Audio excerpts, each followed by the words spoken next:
ਵਾਹਿਗੁਰੂ ਜੀ ਕਾ ਖਾਲਸਾ ਵਾਹਿਗੁਰੂ ਜੀ ਕੀ ਫਤਿਹ ਜੀ। ਸਾਰੇ ਵੀਰਾਂ ਭੈਣਾਂ ਨੂੰ ਸਵਾਗਤ ਹੈ ਜੀ ਤੁਹਾਡਾ ਆਨਲਾਈਨ ਗੁਰਮਤਿ ਕਲਾਸ ਵਿੱਚ। ਜਿਵੇਂ ਕਿ ਆਪ ਸਾਰਿਆਂ ਨੂੰ ਪਤਾ ਹੈ, ਅਸੀਂ ਸਾਰੇ ਵੀਰ ਭੈਣਾਂ ਮਿਲ ਕੇ ਸਿੱਧ ਗੋਸ਼ਟ ਪਾਵਨ ਬਾਣੀ ਦੀ ਵਿਚਾਰ ਸਾਂਝੀ ਕਰ ਰਹੇ ਹਾਂ ਤੇ ਇਸ ਪਾਵਨ ਬਾਣੀ ਦੀਆਂ 47 ਪੌੜੀਆਂ ਅਸੀਂ ਕੱਲ ਤੱਕ ਵਿਚਾਰ ਚੁੱਕੇ ਹਾਂ। ਅੱਜ 48ਵੀਂ ਪੌੜੀ ਦੀ ਵਿਚਾਰ ਆਰੰਭ ਕਰਾਂਗੇ। 47ਵੀਂ ਪੌੜੀ ਵਿੱਚ ਅਸੀਂ ਵਿਚਾਰਿਆ ਸੀ ਲਾਸਟ ਵਾਲੀਆਂ ਪੰਕਤੀਆਂ, ਕਾਮ ਕ੍ਰੋਧ ਬਿਖ ਅਗਨ ਨਿਵਾਰੇ, ਨਾਨਕ ਨਦਰੀ ਨਦਰ ਪਿਆਰੇ। ਕਿਉਂਕਿ ਬੰਦਾ ਆਪਣੇ ਅੰਦਰੋਂ ਕਾਮ ਕ੍ਰੋਧ ਆਦਿਕ ਦੀ ਜ਼ਹਿਰ ਨੂੰ ਖਤਮ ਕਰ ਦਿੰਦਾ ਹੈ ਔਰ ਪ੍ਰਭੂ ਦੀ ਰਹਿਮਤ ਦਾ ਪਾਤਰ ਬਣ ਜਾਂਦਾ ਹੈ ਔਰ ਹਮੇਸ਼ਾ ਪ੍ਰਭੂ ਦੀ ਰਹਿਮਤ ਵਿੱਚ ਰਹਿੰਦਾ ਹੈ, ਯਾਨੀ ਰੱਬੀ ਰਜ਼ਾ ਦੇ ਅੰਦਰ ਉਹ ਆਪਣਾ ਜੀਵਨ ਬਤੀਤ ਕਰਦਾ ਹੈ।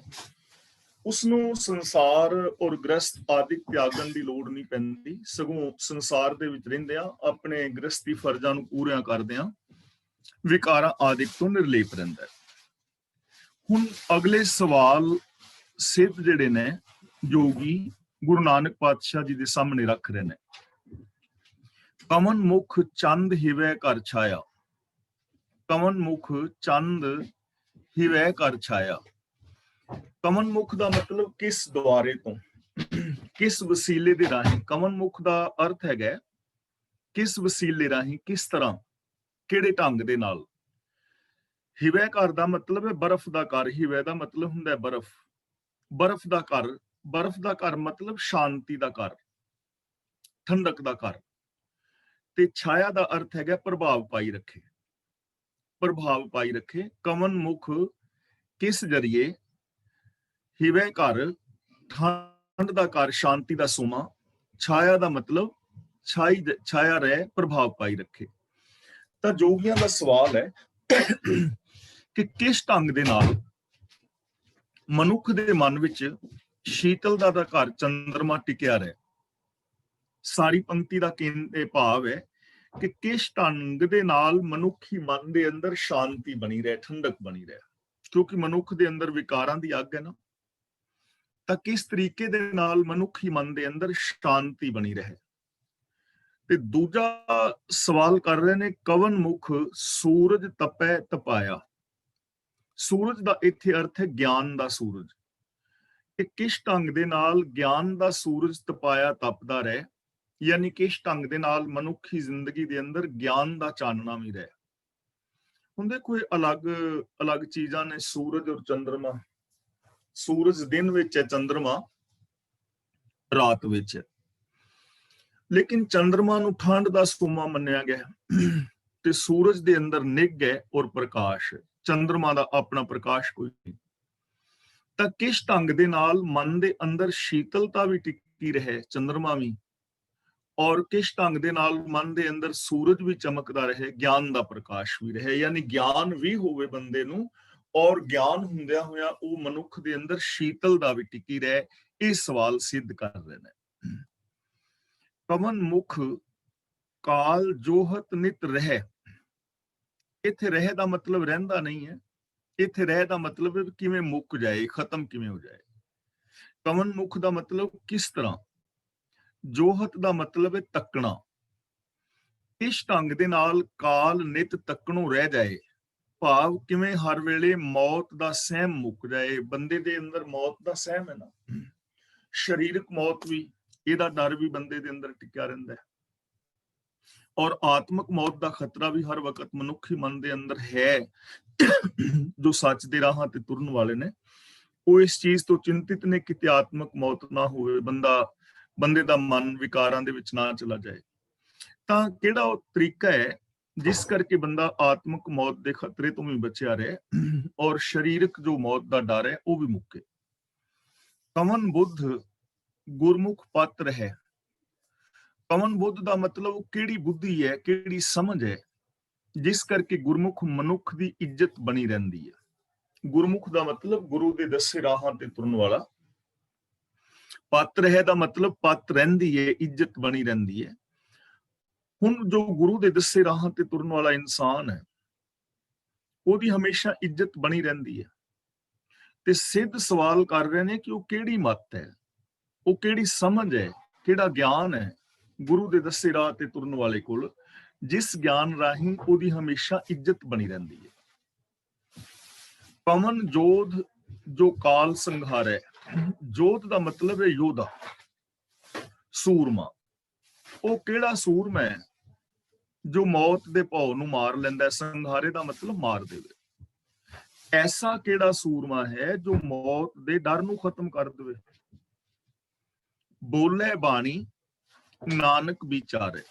ਨਾਨਕ ਕਹਿੰਦਾ ਹੈ ਕਿ ਗੋਸ਼ਟ ਦੇ ਸਿਲਸਿਲੇ ਵਿੱਚ ਜੋਗੀਆਂ ਨੇ ਪੁੱਛਿਆ ਕਿ ਇਹ ਵਿਚਾਰ ਦੀ ਗੱਲ ਜਿਹੜੀ ਹੈ ਦੱਸੋ, ਇਹ ਜਿਹੜੇ ਸਵਾਲ ਪੁੱਛੇ ਨੇ ਇਹਨਾਂ ਸਵਾਲਾਂ ਦੇ ਸਾਨੂੰ ਉੱਤਰ ਦਿਓ ਔਰ ਇਹ ਸਾਡੇ ਨਾਲ ਜਿਹੜੀ ਹੈ ਵਿਚਾਰ ਸਾਂਝੀ ਕਰੋ।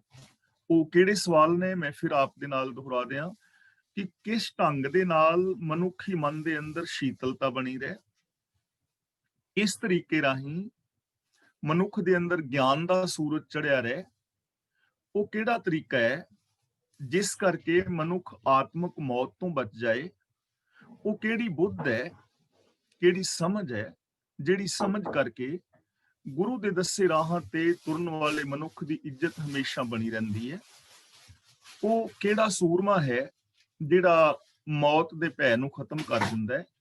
ਹੇ ਨਾਨਕ, ਸਾਨੂੰ ਇਹਨਾਂ ਗੱਲਾਂ ਦੀ ਵਿਚਾਰ ਦੱਸੋ।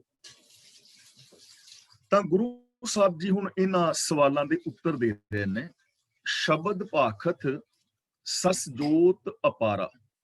ਸ਼ਬਦ ਭਾਖਤ ਸਸ ਜੋਤ ਅਪਾਰਾ। ਸਸ ਦਾ ਮਤਲਬ ਹੈਗਾ ਚੰਦਰਮਾ, ਭਾਖਤ ਦਾ ਮਤਲਬ ਉਚਾਰਦੇ ਆ, ਸ਼ਬਦ ਦਾ ਮਤਲਬ ਗੁਰੂ ਦਾ ਜੋ ਉਪਦੇਸ਼ ਹੈ, ਸਿਫਤ ਸਲਾਹ ਹੈ, ਗੁਰੂ ਦਾ ਗਿਆਨ, ਗੁਰੂ ਦਾ ਸ਼ਬਦ, ਗੁਰੂ ਦੀ ਜੋ ਵਿਚਾਰ ਹੈ। ਸਤਿਗੁਰ ਦਾ ਸ਼ਬਦ ਉਚਾਰਦੇ ਆ ਚੰਦਰਮਾ ਦੀ ਅਪਾਰ ਜੋਤ ਪ੍ਰਗਟ ਹੋ ਜਾਂਦੀ ਹੈ। ਯਾਨੀ ਸਿਫਤ ਸਲਾਹ ਕਰਦੇ ਆ ਜੋ ਚੰਦਰਮਾ ਹੈ ਉਹ ਅੰਦਰ ਟਿਕਿਆ ਰਹਿੰਦਾ ਹੈ। ਇੱਥੇ ਚੰਦਰਮਾ ਦਾ ਮਤਲਬ ਹੈ ਸ਼ਾਂਤੀ, ਕਿਉਂਕਿ ਸਵਾਲ ਸੀ ਨਾ ਕਿ ਕਿਵੇਂ ਬਰਫ਼ ਦਾ ਘਰ ਚੰਦਰਮਾ ਸ਼ਾਂਤੀ ਦਾ ਪ੍ਰਤੀਕ ਹੈ। ਚੰਦਰਮਾ ਤਾਂ ਕਿਵੇਂ ਸਾਡੇ ਮਨ ਦੇ ਅੰਦਰ ਸ਼ਾਂਤੀ ਟਿਕੀ ਰਹਿ ਸਕਦੀ ਹੈ, ਮਨ ਸ਼ਾਂਤ ਕਿਵੇਂ ਰਹਿ ਸਕਦਾ ਹੈ। ਸ਼ਬਦ ਭਾਖਤ, ਤੇ ਸ਼ਬਦ ਦਾ ਮਤਲਬ ਹੈ ਪ੍ਰਭੂ ਦੇ ਗੁਣ, ਸਿਫਤ ਸਲਾਹ। ਜਦੋਂ ਬੰਦਾ ਸਿਫਤ ਸਲਾਹ ਕਰਦਾ ਹੈ ਨਾ, ਗੁਣਾਂ ਦੇ ਨਾਲ ਜੁੜਦਾ ਹੈ, ਗੁਰੂ ਦੇ ਉਪਦੇਸ਼ ਦੇ ਨਾਲ ਜੁੜਦਾ ਹੈ, ਉਦੋਂ ਬੰਦੇ ਦਾ ਮਨ ਸ਼ਾਂਤ ਹੋ ਜਾਂਦਾ ਹੈ। ਉਦੋਂ ਇਹਦੇ ਅੰਦਰ ਚੰਦਰਮਾ ਦੀ ਜੋਤ ਪ੍ਰਗਟ ਹੁੰਦੀ ਹੈ, ਯਾਨੀ ਉਦੋਂ ਮਨ ਦੇ ਅੰਦਰ ਸ਼ਾਂਤੀ ਟਿਕਦੀ ਹੈ। ਔਰ ਇਹ ਗੱਲ ਬਿਲਕੁਲ ਸਮਝ ਵਿੱਚ ਆਉਂਦੀ ਹੈ ਜੇ ਅਸੀਂ ਪਿਆਰ ਨਾਲ ਸਮਝੀਏ। ਹੁਣ ਸਪੋਜ਼ ਅਸੀਂ ਗੁਣਾਂ ਦੀ ਗੱਲ ਕਰ ਰਹੇ ਹਾਂ, ਸੱਚ ਦੀ, ਸੰਤੋਖ ਦੀ, ਦਇਆ ਦੀ, ਧਰਮ ਦੀ, ਧੀਰਜ ਦੀ, ਨਿਰਵੈਰਤਾ ਦੀ, ਨਿਰਭੈਤਾ ਦੀ। ਇਹ ਗੁਣ ਅਸੀਂ ਮਨ ਵਿੱਚ ਟਿਕਾ ਲਈਏ ਤਾਂ ਮਨ ਦੇ ਅੰਦਰ ਸ਼ਾਂਤੀ ਆ ਜਾਏਗੀ। ਮਨ ਦੇ ਅੰਦਰ ਜਿਹੜੀ ਅਸ਼ਾਂਤੀ ਹੈ ਉਹ ਔਗਣਾ ਕਰਕੇ ਹੈ। ਚਾਹੇ ਉਹ ਕ੍ਰੋਧ ਅੰਦਰ ਹੈ ਤਾਂ ਅਸ਼ਾਂਤ ਹੈ ਬੰਦਾ, ਲੋਭ ਕਰਕੇ ਅਸ਼ਾਂਤ ਹੈ, ਹੰਕਾਰ ਕਰਕੇ ਅਸ਼ਾਂਤ ਹੈ, ਵਿਕਾਰਾਂ ਕਰਕੇ ਅਸ਼ਾਂਤ ਹੈ ਨਾ। ਤਾਂ ਜਦੋਂ ਅਸੀਂ ਪ੍ਰਭੂ ਦੀ ਸਿਫਤ ਸਲਾਹ ਉਚਾਰਦੇ ਹਾਂ ਉਦੋਂ ਮਨ ਦੇ ਅੰਦਰ ਸ਼ਾਂਤੀ ਟਿਕ ਜਾਂਦੀ ਹੈ। ਇਸ ਲਈ ਇਸ ਮਨ ਦੀ ਸ਼ਾਂਤੀ ਵਾਸਤੇ ਸੰਸਾਰ ਨੂੰ ਤਿਆਗ ਕੇ ਜੰਗਲਾਂ ਵਿੱਚ ਜਾਣ ਦੀ ਲੋੜ ਨਹੀਂ, ਮਾਲਾ ਫੇਰਨ ਦੀ ਲੋੜ ਨਹੀਂ, ਸਮਾਧੀਆਂ ਲਾਉਣ ਦੀ ਲੋੜ ਨਹੀਂ, ਪਹਾੜਾਂ ਤੇ ਚੜਨ ਦੀ ਲੋੜ ਨਹੀਂ, ਜਟਾਵਾਂ ਵਧਾਉਣ ਦੀ ਲੋੜ ਨਹੀਂ, ਕੰਨਾਂ ਵਿੱਚ ਮੁੰਦਰਾ ਪਾਉਣ ਦੀ ਲੋੜ ਨਹੀਂ। ਲੋੜ ਤਾਂ ਗੁਣਾਂ ਦੇ ਧਾਰਨੀ ਹੋਣ ਦੀ ਹੈ, ਸਿਫਤ ਸਲਾਹ ਦੀ। ਤੇ ਗੁਣਾਂ ਵਾਸਤੇ ਸਾਨੂੰ ਸੰਸਾਰ ਛੱਡਣ ਦੀ ਜ਼ਰੂਰਤ ਥੋੜਾ ਹੈ, ਸਗੋਂ ਘਰ ਪਰਿਵਾਰ ਸੰਸਾਰ ਦੇ ਅੰਦਰ ਰਹਿੰਦਿਆਂ ਹੋਇਆਂ ਅਸੀਂ ਇਹਨਾਂ ਗੁਣਾਂ ਨੂੰ ਮਨ ਦੇ ਅੰਦਰ ਟਿਕਾ ਕੇ ਤੇ ਮਨ ਦੀ ਸ਼ਾਂਤੀ ਦੁਨੀਆ ਦਾ ਹਰ ਇਨਸਾਨ ਪ੍ਰਾਪਤ ਕਰ ਸਕਦਾ ਹੈ। ਸਸ ਕਰ ਸੂਰ ਵਸੈ ਮਿਟੇ ਅੰਧਿਆਰਾ। ਸਸ ਦਾ ਮਤਲਬ ਹੈ ਚੰਦਰਮਾ, ਘਰ ਦੇ ਰਾਰੇ ਨਾਲ ਸਿਹਾਰੀ ਹੈ, ਜਿਸ ਦਾ ਮਤਲਬ ਘਰ ਵਿੱਚ। ਸੂਰ ਦਾ ਮਤਲਬ ਹੈ ਸੂਰਜ, ਇੱਥੇ ਸੂਰਜ ਦਾ ਮਤਲਬ ਹੈ ਗਿਆਨ। ਤਾਂ ਚੰਦਰਮਾ ਦੇ ਘਰ ਵਿੱਚ ਯਾਨੀ ਸੂਰਜ ਅਵਸਥਾ ਹੈ। ਚੰਦਰਮਾ ਦਾ ਮਤਲਬ ਸ਼ਾਂਤ ਹਿਰਦਾ, ਜਿੱਥੇ ਹੁਣ ਵਿਕਾਰਾਂ ਦੀ ਅੱਗ ਨਹੀਂ ਹੈ, ਜਿੱਥੇ ਸ਼ੁਭ ਗੁਣ ਨੇ। ਤਾਂ ਗੁਰੂ ਜੀ ਕਹਿੰਦੇ ਨੇ ਫਿਰ ਉਸ ਸ਼ਾਂਤ ਹਿਰਦੇ ਦੇ ਅੰਦਰ ਗੁਰੂ ਦਾ ਗਿਆਨ ਵਸ ਜਾਂਦਾ ਹੈ। ਤੇ ਜਦੋਂ ਗੁਰੂ ਦਾ ਗਿਆਨ ਸ਼ਾਂਤ ਹਿਰਦੇ ਦੇ ਅੰਦਰ ਵਸ ਜਾਂਦਾ ਨਾ, ਤਾਂ ਉਹਦੀ ਜ਼ਿੰਦਗੀ ਦੇ ਅੰਦਰ ਗਿਆਨ ਦਾ ਸੂਰਜ ਚਮਕ ਪੈਂਦਾ ਹੈ, ਜ਼ਿੰਦਗੀ ਚੋਂ ਅਗਿਆਨਤਾ ਦਾ ਹਨੇਰਾ ਮਿਟ ਜਾਂਦਾ ਹੈ, ਉਹਦੇ ਜੀਵਨ ਦੇ ਅੰਦਰ ਅਗਿਆਨਤਾ ਦਾ ਹਨੇਰਾ ਮਿਟ ਜਾਂਦਾ ਹੈ, ਦੂਜਿਆਂ ਨੂੰ ਵੀ ਨਿੱਘ ਦਿੰਦਾ ਹੈ, ਫਿਰ ਦੂਜਿਆਂ ਨੂੰ ਵੀ, ਦੂਜਿਆਂ ਦੇ ਜੀਵਨ ਦੇ ਵਿੱਚ ਵੀ ਉਹ ਚਾਨਣਾ ਕਰਦਾ ਹੈ, ਜਿਸ ਤੇ ਆਪਣੇ ਜੀਵਨ ਵਿੱਚ ਚਾਨਣਾ ਹੋ ਜਾਏ। ਹੁਣ ਸ਼ਾਂਤ ਹਿਰਦੇ ਦੇ ਅੰਦਰ ਗਿਆਨ ਟਿਕੇਗਾ। ਜਿਸ ਮਨੁੱਖ ਦੇ ਹਿਰਦੇ ਵਿੱਚ ਪਾਪ ਨੇ, ਅਪਰਾਧ ਨੇ, ਜੋ ਨਸ਼ਿਆਂ ਦੇ ਵਿੱਚ ਖਚਤ ਹੈ, ਉੱਥੇ ਗਿਆਨ ਕਿੱਥੇ? ਜੇ ਮਨੁੱਖੀ ਹਿਰਦੇ ਦੇ ਅੰਦਰ ਗੁਣ ਆ ਜਾਣ, ਹਿਰਦਾ ਸ਼ਾਂਤ ਹੋ ਜਾਏ, ਅੰਦਰੋਂ ਵਿਕਾਰਾਂ ਦੀ ਅੱਗ ਬੁਝ ਜਾਏ, ਔਰ ਫਿਰ ਗੁਰੂ ਗਿਆਨ ਦਾ ਦੀਵਾ ਅੰਦਰ ਜਗ ਜਾਏ, ਗੁਰੂ ਗਿਆਨ ਦੇ ਚਾਨਣੇ ਦੇ ਅੰਦਰ ਬੰਦਾ ਜੀਵੇ, ਤਾਂ ਫਿਰ ਚੰਦਰਮਾ ਔਰ ਸੂਰਜ ਇਕੱਠੇ ਹੋ ਗਏ ਨਾ, ਸ਼ਾਂਤੀ ਵੀ ਆ ਗਈ ਔਰ ਗਿਆਨ ਵੀ ਆ ਗਿਆ। ਜਦੋਂ ਮਨੁੱਖੀ ਮਨ ਦੇ ਅੰਦਰ ਗੁਰੂ ਦਾ ਗਿਆਨ ਪ੍ਰਗਟ ਹੁੰਦਾ ਹੈ, ਉਦੋਂ ਅੰਦਰ ਸੂਰਜ ਚਮਕ ਪੈਂਦਾ ਹੈ, ਤੇ ਜਦੋਂ ਮਨ ਦੇ ਅੰਦਰ ਸ਼ੁਭ ਗੁਣ ਹੁੰਦੇ ਨੇ, ਉਦੋਂ ਮਾਨੋ ਅੰਦਰ ਚੰਦਰਮਾ ਦੀ ਸ਼ੀਤਲਤਾ ਆ ਜਾਂਦੀ ਹੈ। ਇਸ ਤਰ੍ਹਾਂ ਮਨੁੱਖੀ ਮਨ ਦੇ ਅੰਦਰੋਂ ਅਗਿਆਨਤਾ ਦਾ ਹਨੇਰਾ ਗੁਰੂ ਦੇ ਗਿਆਨ ਰਾਹੀਂ ਮਿਟਦਾ ਹੈ, ਔਰ ਮਨੁੱਖੀ ਮਨ ਦੇ ਅੰਦਰ ਜੋ ਸ਼ਾਂਤੀ ਹੈ ਉਹ ਸ਼ੁਭ ਗੁਣਾ ਰਾਹੀਂ ਆਉਂਦੀ ਹੈ। ਤਾਂ ਹੁਣ ਇਹ ਗਿਆਨ ਹਾਸਲ ਕਰਨ ਵਾਸਤੇ ਕਿਤੇ ਪਹਾੜਾਂ ਤੇ ਚੜਨ ਦੀ ਜ਼ਰੂਰਤ ਤਾਂ ਹੈ ਨਹੀਂ। ਗਿਆਨ ਹਾਸਲ ਕਰਨ ਵਾਸਤੇ ਘਰ ਛੱਡ ਕੇ ਜਾਣ ਦੀ ਲੋੜ ਥੋੜਾ ਹੈ, ਗ੍ਰਸਤ ਛੱਡ ਕੇ ਜਾਣ ਦੀ ਲੋੜ ਥੋੜਾ ਹੈ। ਸੰਸਾਰ ਦੇ ਅੰਦਰ ਰਹਿੰਦਿਆਂ ਅਸੀਂ ਗੁਰੂ ਗਿਆਨ ਮੁਤਾਬਕ ਜ਼ਿੰਦਗੀ ਜੀ ਸਕਦੇ ਹਾਂ। ਸੰਸਾਰ ਘਰ ਦੇ ਅੰਦਰ ਰਹਿੰਦਿਆਂ ਹੋਇਆਂ ਅਸੀਂ ਸ਼ੁਭ ਗੁਣਾਂ ਦੇ ਧਾਰਨੀ ਹੋ ਸਕਦੇ ਹਾਂ। ਇਸ ਤਰ੍ਹਾਂ ਹਰ ਮਨੁੱਖ ਦੇ ਮਨ ਦੇ ਅੰਦਰ ਗਿਆਨ ਦਾ ਦੀਵਾ ਜਗਦਾ ਹੈ ਔਰ ਮਨੁੱਖ ਸ਼ਾਂਤ ਹੁੰਦਾ ਹੈ।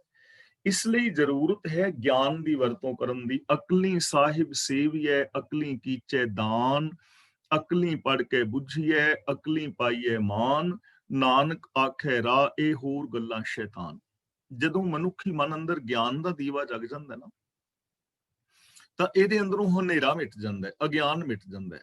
ਫਿਰ ਇਹਨੂੰ ਸਮਝ ਆ ਜਾਂਦੀ ਹੈ ਕਿ ਆ ਜੋ ਮੈਂ ਕਰਮ ਕਾਂਡ ਕਰ ਰਿਹਾ ਹਾਂ, ਇਹਨਾਂ ਕਰਮ ਕਾਂਡਾਂ ਦਾ ਕੋਈ ਲਾਭ ਨਹੀਂ ਹੈ। ਇਹਨਾਂ ਕਰਮ ਕਾਂਡਾਂ ਦੇ ਨਾਲ ਕਦੇ ਵੀ ਜ਼ਿੰਦਗੀ ਵਿੱਚ ਸ਼ਾਂਤੀ ਨਾ ਆਈ ਹੈ, ਨਾ ਪਹਿਲਾਂ ਆਈ ਸੀ, ਨਾ ਹੁਣ ਆ ਰਹੀ ਹੈ, ਨਾ ਆਉਣ ਵਾਲੇ ਸਮੇਂ 'ਚ ਆਏਗੀ। ਸਗੋਂ ਗਿਆਨ ਗੁਰੂ ਦੀ ਅਗਵਾਈ ਵਿੱਚ ਚੱਲ ਕੇ ਗੁਣਾਂ ਦੇ ਧਾਰਨੀ ਹੋਣ ਦੇ ਨਾਲ ਮਨੁੱਖੀ ਜੀਵਨ ਵਿੱਚ ਸ਼ਾਂਤੀ ਆ ਜਾਂਦੀ ਹੈ। ਸੁਖ ਦੁੱਖ ਸਮਕਰ ਨਾਮ ਆਧਾਰਾ। ਫਿਰ ਜੋ ਗੁਰੂ ਗਿਆਨ ਮੁਤਾਬਕ ਜ਼ਿੰਦਗੀ ਜਿੰਦਾ ਹੈ ਨਾ, ਉਹ ਨਾਮ ਨੂੰ ਆਪਣੀ ਜ਼ਿੰਦਗੀ ਦਾ ਆਧਾਰ ਬਣਾ ਲੈਂਦਾ ਹੈ। ਨਾਮ ਦਾ ਮਤਲਬ ਰੱਬ ਦੇ ਗੁਣ, ਨਾਮ ਦਾ ਮਤਲਬ ਰੱਬ ਦਾ ਹੁਕਮ, ਸਿਸਟਮ, ਲਾ ਆਫ ਨੇਚਰ, ਸ਼ੁਭ ਗੁਣ। ਫਿਰ ਜਦੋਂ ਨਾਮ ਨੂੰ, ਰੱਬੀ ਹੁਕਮ ਨੂੰ ਬੰਦਾ ਜੀਵਨ ਦਾ ਆਧਾਰ ਬਣਾਉਂਦਾ ਹੈ ਨਾ, ਫਿਰ ਸੁੱਖ ਔਰ ਦੁੱਖ ਨੂੰ ਬਰਾਬਰ ਸਮਝ ਲੈਂਦਾ ਹੈ। ਨਾ ਤੇ ਸੁੱਖਾਂ ਦੇ ਵਿੱਚ ਇਹ ਹੰਕਾਰੀ ਹੁੰਦਾ ਹੈ, ਸੱਚ ਤੋਂ ਦੂਰ ਹੁੰਦਾ ਹੈ, ਤੇ ਨਾ ਹੀ ਇਹ ਦੁੱਖਾਂ ਦੇ ਵਿੱਚ ਘਾਬਰਦਾ ਹੈ। ਆਮ ਜੋ ਬੰਦਾ ਹੈ, ਜਦੋਂ ਸੁੱਖ ਹੋਣ ਨਾ ਕੋਲ, ਉਦੋਂ ਬੰਦਾ ਹੰਕਾਰੀ ਹੋ ਜਾਂਦਾ ਹੈ, ਉਦੋਂ ਬੰਦਾ ਵਿਕਾਰਾਂ ਦੇ ਅੰਦਰ ਖਚਤ ਹੋਣ ਦੀ ਉਹਦੀ ਸੰਭਾਵਨਾ ਹੁੰਦੀ ਹੈ, ਤੇ ਦੁੱਖਾਂ ਦੇ ਅੰਦਰ ਵੈਸੇ ਬੰਦਾ ਘਾਬਰ ਜਾਂਦਾ ਹੈ, ਸੱਚ ਨੂੰ ਛੱਡ ਜਾਂਦਾ ਹੈ। ਪਰ ਗੁਰੂ ਜੀ ਕਹਿੰਦੇ ਨੇ, ਜਿਸਨੇ ਆਧਾਰ ਹੀ ਜੀਵਨ ਦਾ ਰੱਬੀ ਗੁਣਾਂ ਨੂੰ ਬਣਾ ਲਿਆ ਹੈ, ਸਿਫਤ ਸਲਾਹ ਨੂੰ ਬਣਾ ਲਿਆ ਹੈ, ਫਿਰ ਸੁੱਖ ਦੁੱਖ ਦੇ ਕੰਮ ਰਹਿੰਦਾ ਹੈ। ਦੇਖੋ, ਨਾਮ ਨੂੰ ਆਧਾਰ ਬਣਾਉਣਾ ਇਹ ਚੀਜ਼ ਸਮਝ ਵਾਲੀ ਹੈ। ਵੈਸੇ ਅਸੀਂ ਪਹਿਲਾਂ ਵਿਚਾਰ ਕਰ ਚੁੱਕੇ ਹਾਂ ਕਈ ਵਾਰ। ਹੁਣ ਰੱਬ ਦਾ ਨਾਮ ਕੀ? ਸਤਨਾਮ, ਕਰਤਾ ਪੁਰਖ, ਨਿਰਭਉ ਨਿਰਵੈਰ, ਇਹ ਗੁਣ ਹੀ ਉਹਦੇ ਨਾਮ ਨੇ ਨਾ। ਇਹਨਾਂ ਗੁਣਾਂ ਨੂੰ ਆਪਣੀ ਜ਼ਿੰਦਗੀ ਦਾ ਬੇਸ ਬਣਾਉਣਾ ਹੈ।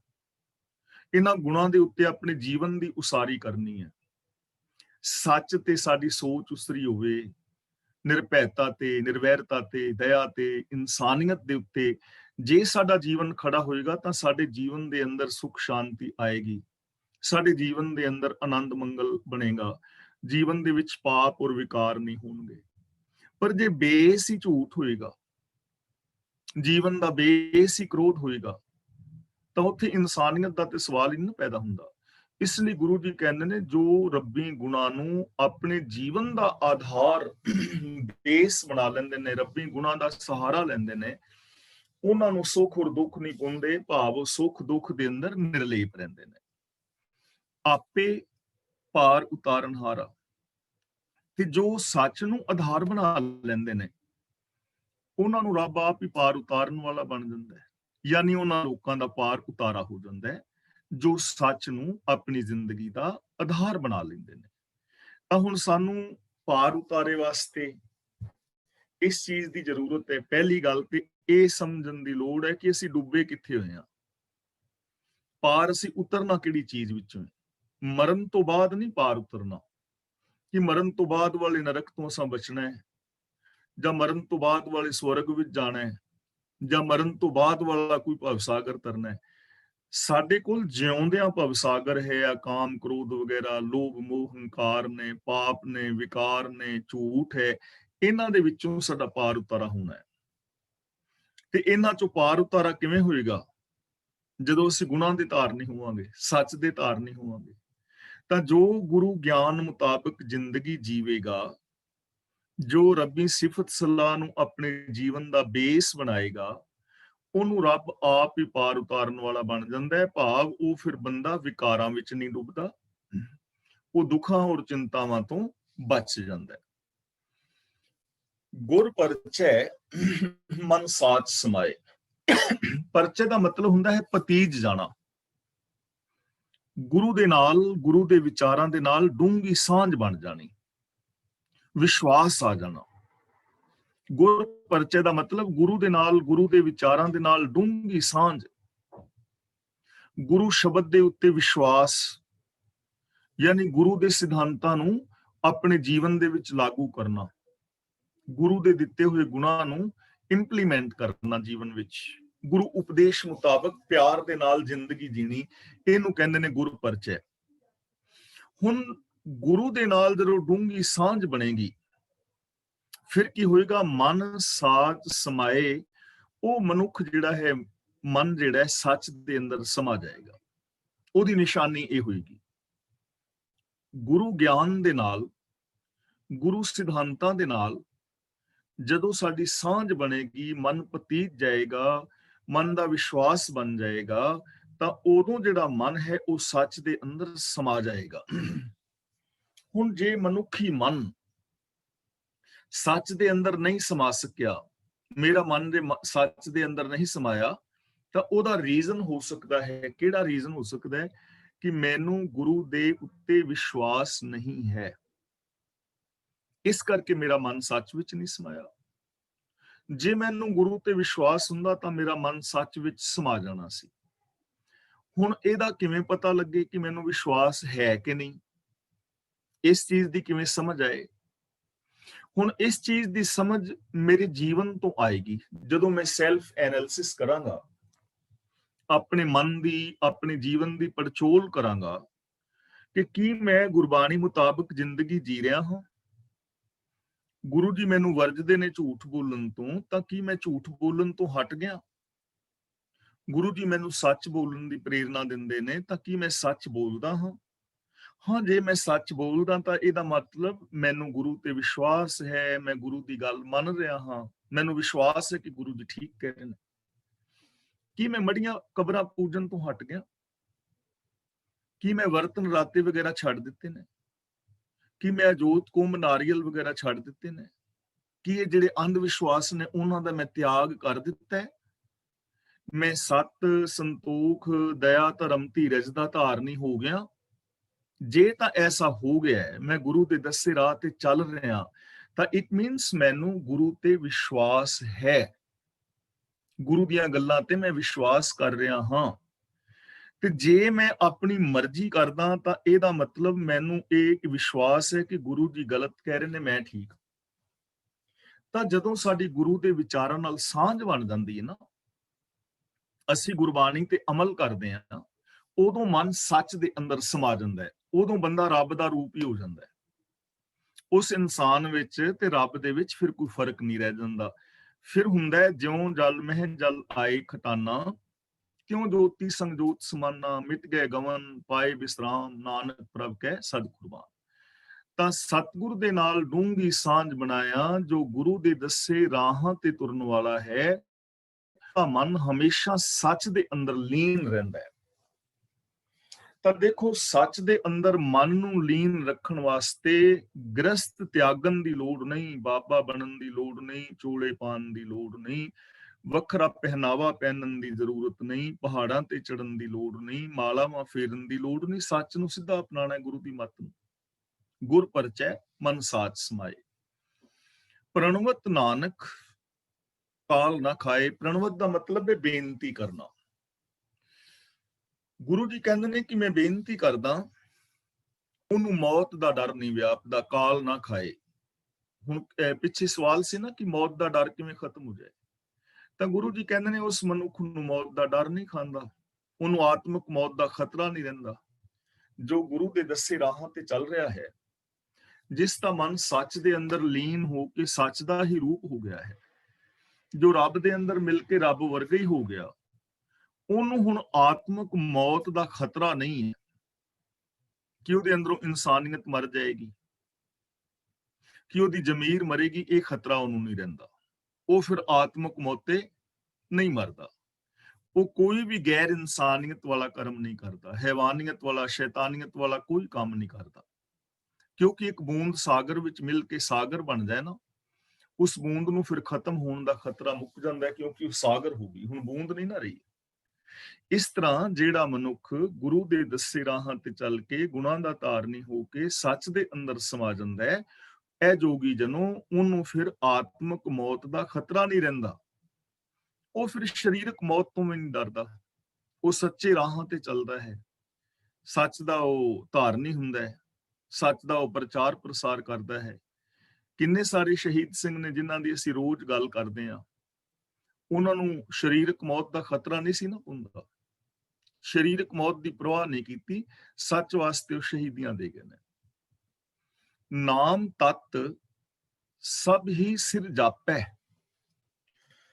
ਸਿਰ ਦਾ ਮਤਲਬ ਹੈ ਸਿਰਮੌਰ, ਜਾਪੈ ਦਾ ਮਤਲਬ ਹੈ ਜਾਪ। ਜਿਹੜੇ ਆ ਲੋਕ ਜਾਪ ਨਹੀਂ ਜਪਦੇ, ਕਿੰਨੇ ਕਿਸਮ ਦੇ ਜਪ ਨੇ, ਅਸੰਖ ਜਪ ਅਸੰਖ ਪਾਓ। ਕਿੰਨੇ ਤਰ੍ਹਾਂ ਦੇ ਮੰਤਰਾਂ ਦੇ ਲੋਕ ਜਪ ਰਹੇ ਨੇ ਦੇਵਤਿਆਂ ਨੂੰ ਖੁਸ਼ ਕਰਨ ਲਈ। ਸਿਰ ਜਾਪੇ ਦਾ ਮਤਲਬ ਸਾਰਿਆਂ ਦੇ ਸਿਰ ਤੇ, ਸਭ ਦਾ ਸਿਰਾ, ਸਿਰਮੌਰ, ਸਾਰੇ ਜਪਾਂ ਤੋਂ ਸ੍ਰੇਸ਼ਟ।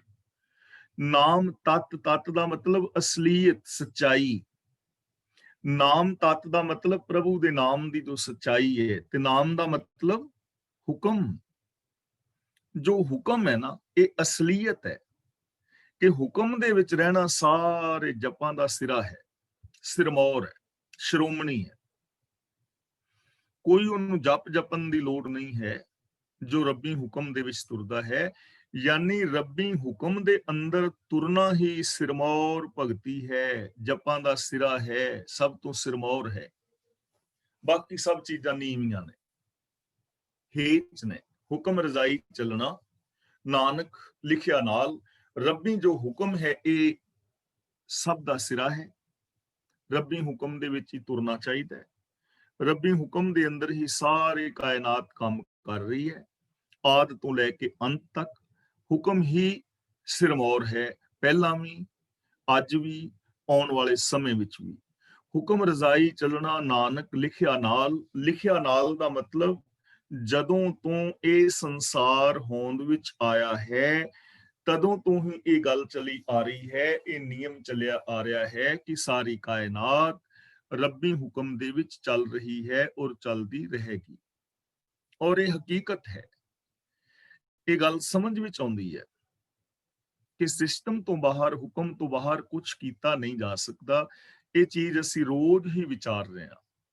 ਤਾਂ ਗੁਰੂ ਪਾਤਸ਼ਾਹ ਜੀ ਕਹਿੰਦੇ ਨੇ, ਐ ਜੋਗੀ ਜਨੋ, ਹੁਕਮ ਦਾ ਜੋ ਜ਼ੋਹਰ ਹੈ ਸਾਰਿਆਂ ਦਾ ਸ਼੍ਰੋਮਣੀ ਜਾਣਿਆ ਜਾਂਦਾ ਹੈ। ਹੁਕਮ ਦੀ ਜੋ ਸੱਚਾਈ ਹੈ ਹਿਰਦੇ ਦੇ ਅੰਦਰ ਸਹੀ ਕਰਨੀ, ਵਸਾ ਲੈਣਾ, ਇਸ ਚੀਜ਼ ਨੂੰ ਸਮਝ ਲੈਣਾ, ਇਹਦੇ ਤੇ ਅਮਲ ਕਰਨਾ ਹੀ ਸਾਰੇ ਜਾਪਾਂ ਦਾ ਸ਼੍ਰੋਮਣੀ ਹੈ। ਸਾਰੇ ਹੀ ਜਾਪ ਇਹਦੇ ਵਿੱਚ ਹੀ ਆ ਗਏ। ਯਾਨੀ ਹੋਰ ਵੱਖਰੇ ਜਪ ਜਪਣ ਦੀ ਲੋੜ ਨਹੀਂ ਹੈ। ਗੁਰੂ ਜੀ ਨੇ ਬਚਨ ਵੀ ਕੀਤਾ ਹੈ, ਕਿਆ ਜਪ ਕਿਆ ਤਪ ਕਿਆ ਬ੍ਰਤ ਪੂਜਾ, ਜਾ ਕੇ ਹਿਰਦੈ ਭਾਉ ਹੈ ਦੂਜਾ, ਰੇ ਜਨ ਮਨ ਮਾਧੋ ਸਿਉ ਲਾਈਐ, ਚਤੁਰਾਈ ਨਾ ਚਤੁਰਭੁਜ ਪਾਈਐ। ਰਾਮ ਰਾਮ ਕਰਤਾ ਸਭ ਜਗ ਫਿਰੈ, ਰਾਮ ਨਾ ਪਾਇਆ ਜਾਏ। ਇਸ ਲਈ ਹੁਕਮ ਔਰ ਰਜ਼ਾ ਦੇ ਅੰਦਰ ਚੱਲਣਾ ਹੀ ਭਗਤੀ ਹੈ। ਜੇ ਅਸੀਂ ਬਿਲਕੁਲ ਸੌਖੇ ਸ਼ਬਦਾਂ ਵਿੱਚ ਸਮਝਣਾ ਹੋਵੇ ਤਾਂ ਅਸੀਂ ਕਹਿ ਸਕਦੇ ਹਾਂ, ਗੁਰਬਾਣੀ ਅਨੁਸਾਰ ਜ਼ਿੰਦਗੀ ਜੀਣਾ ਹੀ ਭਗਤੀ ਹੈ। ਗੁਰਬਾਣੀ ਅਨੁਸਾਰ ਜ਼ਿੰਦਗੀ ਜੀਣਾ ਹੀ ਸਿਮਰਨ ਹੈ, ਇਹੀ ਬੰਦਗੀ ਹੈ। ਗੁਰੂ ਦੇ ਦੱਸੇ ਰਾਹਾਂ ਤੇ ਚੱਲਣਾ, ਜੋ ਗੁਰੂ ਜੀ ਨੇ ਵੇ ਆਫ ਲਾਈਫ ਦਿੱਤਾ ਹੈ, ਇਸ ਵੇ ਆਫ ਲਾਈਫ ਨੂੰ ਅਪਣਾ ਲੈਣਾ ਹੀ ਭਗਤੀ ਹੈ। ਇਹ ਹੀ ਸਭ ਤੋਂ ਵੱਡਾ ਸ਼੍ਰੋਮਣੀ ਜਾਪ। ਬਿਨ ਨਾਮੈ ਦੁੱਖ ਕਾਲ ਸੰਤਾਪੈ। ਨਾਮ ਤੋਂ ਬਿਨਾ ਮਨੁੱਖ ਨੂੰ ਕਈ ਕਿਸਮ ਦਾ ਦੁੱਖ ਸਤਾਉਂਦਾ ਹੈ ਔਰ ਮੌਤ ਦਾ ਡਰ ਵੀ ਸਤਾਉਂਦਾ ਹੈ। ਨਾਮ ਤੋਂ ਬਿਨਾ ਦੁੱਖ ਔਰ ਮੌਤ ਦਾ ਦੁੱਖ ਡਰ ਹਮੇਸ਼ਾ ਮਨੁੱਖ ਨੂੰ ਸਤਾਉਂਦਾ ਰਹੇਗਾ। ਤੇ ਨਾਮ ਦਾ ਮਤਲਬ ਹੁਕਮ। ਜਦੋਂ ਤੱਕ ਹੁਕਮ ਦੀ ਸੂਝ ਨਹੀਂ ਨਾ, ਉਦੋਂ ਤੱਕ ਦੁੱਖ ਤੇ ਰਹਿ ਗਈ ਰਹੇਗਾ। ਕਿਉਂਕਿ ਜਿਹੜਾ ਵੀ ਕੰਮ ਅਸੀਂ ਹੁਕਮ ਦੇ ਵਿੱਚ ਕਰਾਂਗੇ, ਸਿਸਟਮ ਦੇ ਵਿੱਚ ਕਰਾਂਗੇ, ਤਾਂ ਸਾਡੀ ਜ਼ਿੰਦਗੀ 'ਚ ਸੁੱਖ ਹੈ। ਤੇ ਜੇ ਸਿਸਟਮ ਤੋਂ ਉਲਟ ਕੁਝ ਕਰਾਂਗੇ ਤਾਂ ਦੁੱਖ ਤਾਂ ਆਏਗਾ ਨਾ। ਹੁਣ ਜੇ ਨੱਕ ਦੇ ਵਿੱਚ ਪਾਈਪ ਲਾ ਕੇ ਕੋਈ ਪਾਣੀ ਖਿੱਚਣ ਲੱਗ ਜਾਏ, ਪੀਣ ਲੱਗ ਜਾਏ, ਤਾਂ ਪੀਤਾ ਨਹੀਂ ਨਾ ਜਾਣਾ। ਯਾਨੀ ਕਹਿਣ ਤੋਂ ਭਾਵ, ਜੇ ਨੱਕ ਦੇ ਵਿੱਚ ਅਸੀਂ ਰੋਟੀ ਦੀਆਂ ਗਰਾਹੀਆਂ ਪਾਈਏ ਤੇ ਖਾਧੀ ਨਹੀਂ ਨਾ ਜਾਣੀ, ਦੁੱਖ ਹੀ ਹੈ ਨਾ। ਹੁਕਮ ਦੇ ਅੰਦਰ ਚੱਲਾਂਗੇ ਤਾਂ ਸੁੱਖ ਹੈ। ਹੁਕਮ ਤੋਂ ਬਾਹਰ ਕੁਝ ਵੀ ਕਰਾਂਗੇ ਤਾਂ ਦੁੱਖ ਆਏਗਾ ਹੀ ਆਏਗਾ। ਇਹ ਤਾਂ ਅਸੀਂ ਚਾਰ ਚੁਫੇਰੇ ਹਰ ਵਕਤ ਹਰ ਸਮੇਂ ਦੇਖ ਸਕਦੇ ਹਾਂ। ਸਿਸਟਮ ਤੋਂ ਬਾਹਰ ਕੁਝ ਵੀ ਕਰਕੇ ਦੇਖ ਲਓ, ਸਿਸਟਮ ਤੋਂ ਬਾਹਰ ਤੇ ਦੁੱਖ ਹੀ ਦੁੱਖ ਹੈ ਨਾ। ਹੁਣ ਜੇਕਰ ਬਾਹਰ ਸਰਦੀ ਹੋਵੇ, ਸਨੋ ਪੈ ਰਹੀ ਹੋਵੇ, ਮਾਈਨਸ ਟੈਂਪਰੇਚਰ ਹੋਵੇ, ਤੇ ਜੇ ਕੋਈ ਚਾਹੇ ਬਿਨਾਂ ਕੱਪੜਿਆਂ ਤੋਂ ਬਾਹਰ ਫਿਰੇ ਤੇ ਉਹਨੂੰ ਠੰਡ ਨਾ ਲੱਗੇ, ਐਸਾ ਤਾਂ ਨਹੀਂ ਨਾ ਹੋਣ ਲੱਗਾ। ਤੇ ਗਰਮੀ ਦੇ ਵਿੱਚ ਬੰਦਾ ਅੱਗ ਚਾਰ ਚੁਫੇਰੇ ਬਹਿ ਕੇ ਅੱਗ ਬਾਲੇ ਤੇ ਕਵੇ ਮੈਨੂੰ ਠੰਡ ਨਾ ਗਰਮੀ ਨਾ ਲੱਗੇ, ਤਾਂ ਐਸਾ ਨਹੀਂ ਨਾ ਹੋਣ ਲੱਗਾ।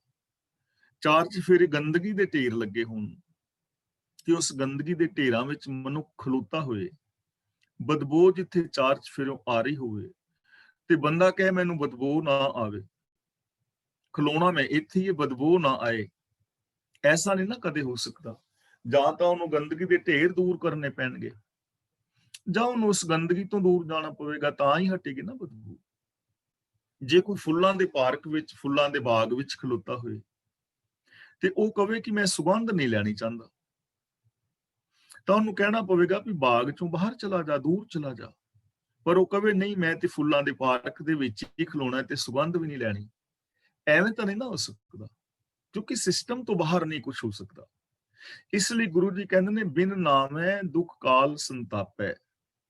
ਹੁਕਮ ਦੀ ਸੂਝ ਤੋਂ ਬਿਨਾ ਬੰਦੇ ਨੂੰ ਦੁੱਖ ਵਾਪਰਦੇ ਨੇ, ਔਰ ਹੁਕਮ ਦੀ ਸੂਝ ਤੋਂ ਬਿਨਾ ਬੰਦੇ ਦੇ ਅੰਦਰ ਆਤਮਿਕ ਮੌਤ ਦਾ ਖਤਰਾ ਵੀ ਬਣਿਆ ਰਹਿੰਦਾ ਹੈ। ਜਦੋਂ ਅਸੀਂ ਹੁਕਮ ਦੀ ਪਾਲਣਾ ਨਹੀਂ ਕਰਾਂਗੇ, ਰਜਾ ਵਿੱਚ ਨਹੀਂ ਤੁਰਾਂਗੇ, ਤਾਂ ਆਤਮਿਕ ਮੌਤ ਤਾਂ ਹੋਏਗੀ ਹੋਏਗੀ, ਔਰ ਸਰੀਰਕ ਮੌਤ ਦਾ ਵੀ ਡਰ ਲੱਗੇਗਾ। ਤੇ ਜਦੋਂ ਇਹ ਸਮਝ ਆ ਜਾਏ ਕਿ ਸਰੀਰਕ ਮੌਤ ਵੀ ਸਿਸਟਮ ਵਿੱਚ ਹੋਣੀ ਹੀ ਹੋਣੀ ਹੈ, ਇਹ ਇੱਕ ਅਟਲ ਸੱਚਾਈ ਹੈ, ਤਾਂ ਫਿਰ ਬੰਦਾ ਸਰੀਰਕ ਮੌਤ ਤੋਂ ਵੀ ਡਰੇਗਾ ਨਹੀਂ ਨਾ। ਕਿਉਂਕਿ ਸਮਝ ਆ ਜਾਏਗੀ ਕਿ ਇਹ ਤਾਂ ਸਿਸਟਮ ਹੈ, ਜੋ ਜਨਮਿਆ ਹੈ ਉਹਨੇ ਇੱਕ ਦਿਨ ਮਰਨਾ ਹੈ, ਚਿੰਤਾ ਤਾਂ ਕੀ ਕੀਜੀ ਹੈ ਜੋ ਅਨਹੋਣੀ ਹੋਏ। ਇਸ ਲਈ ਗੁਰੂ ਜੀ ਕਹਿੰਦੇ ਨੇ, ਇਹ ਯੋਗੀ ਜਨੋ, ਚਾਹੇ ਤੁਸੀਂ ਸਮਾਧੀਆਂ ਲਗਾਓ, ਕੋਈ ਪਹਾੜਾਂ ਤੇ ਚੜ ਜਾਏ, ਜਾਂ ਮਤਲਬ ਕੋਈ ਜੰਗਲਾਂ ਵਿੱਚ ਵਿਚਰਦਾ ਰਹੇ, ਮਾਲਾ ਫੇਰਦਾ ਰਹੇ, ਜੇ ਉਹ ਹੁਕਮ ਦੇ ਅੰਦਰ ਨਹੀਂ ਚੱਲਦਾ, ਸਿਸਟਮ ਨੂੰ ਫੋਲੋ ਨਹੀਂ ਕਰਦਾ, ਤਾਂ ਦੁਖੀ ਹੋਏਗਾ ਹੀ ਹੋਏਗਾ। ਚਾਹੇ ਜਿਹੜੇ ਮਰਜ਼ੀ ਕਰਮ ਕਰ ਲਓ, ਤੀਰਥਾਂ ਤੇ ਨਾ ਲਓ, ਪਰ ਜੇ ਸਿਸਟਮ ਨੂੰ ਫੋਲੋ ਨਹੀਂ ਕਰੋਗੇ, ਜੇ ਹੁਣ ਮੰਨ ਲਓ ਕੋਈ ਤੀਰਥ ਤੇ ਨਹਾ ਕੇ ਆ ਰਿਹਾ ਹੈ ਤੇ ਉਹ ਕਵੇ ਕਿ ਮੈਂ ਜੀਟੀ ਰੋਡ ਤੇ ਸੱਜੇ ਪਾਸੇ ਗੱਡੀ ਚਲਾਣੀ ਹੈ, ਤਾਂ ਐਕਸੀਡੈਂਟ ਤਾਂ ਹੋਏਗਾ ਹੀ ਹੋਏਗਾ ਨਾ। ਇਹ ਨਹੀਂ ਨਾ ਹੋ ਸਕਦਾ ਵੀ ਤੂੰ ਤੀਰਥ ਤੇ ਨਹਾ ਕੇ ਆਏ ਤੇ ਲਾਲ ਬੱਤੀ ਪਾਰ ਕਰੇ ਤਾਂ ਤੇਰਾ ਐਕਸੀਡੈਂਟ ਨਾ ਹੋਏ, ਐਵੇਂ ਨਹੀਂ ਨਾ ਹੋ ਸਕਦਾ।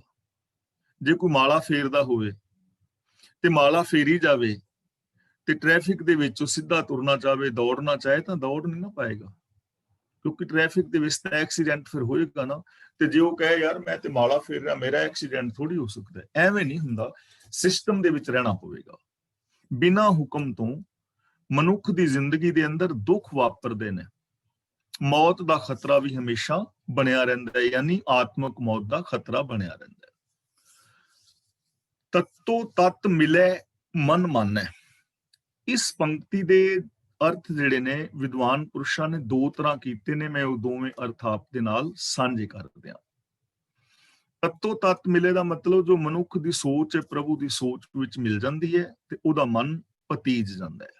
ਇੱਕ ਅਰਥ ਤਾਂ ਇਹ ਕੀਤਾ ਹੈ ਕਿ ਜਦ ਇਨਸਾਨ ਦੀ ਮੂਲ ਵਸਤੂ ਪ੍ਰਭੂ ਦੀ ਮੂਲ ਵਸਤੂ ਵਿੱਚ ਲੀਨ ਹੋ ਜਾਂਦੀ ਹੈ, ਤਦ ਉਹਦਾ ਚਿੱਤ ਪਤੀਜ ਜਾਂਦਾ ਹੈ।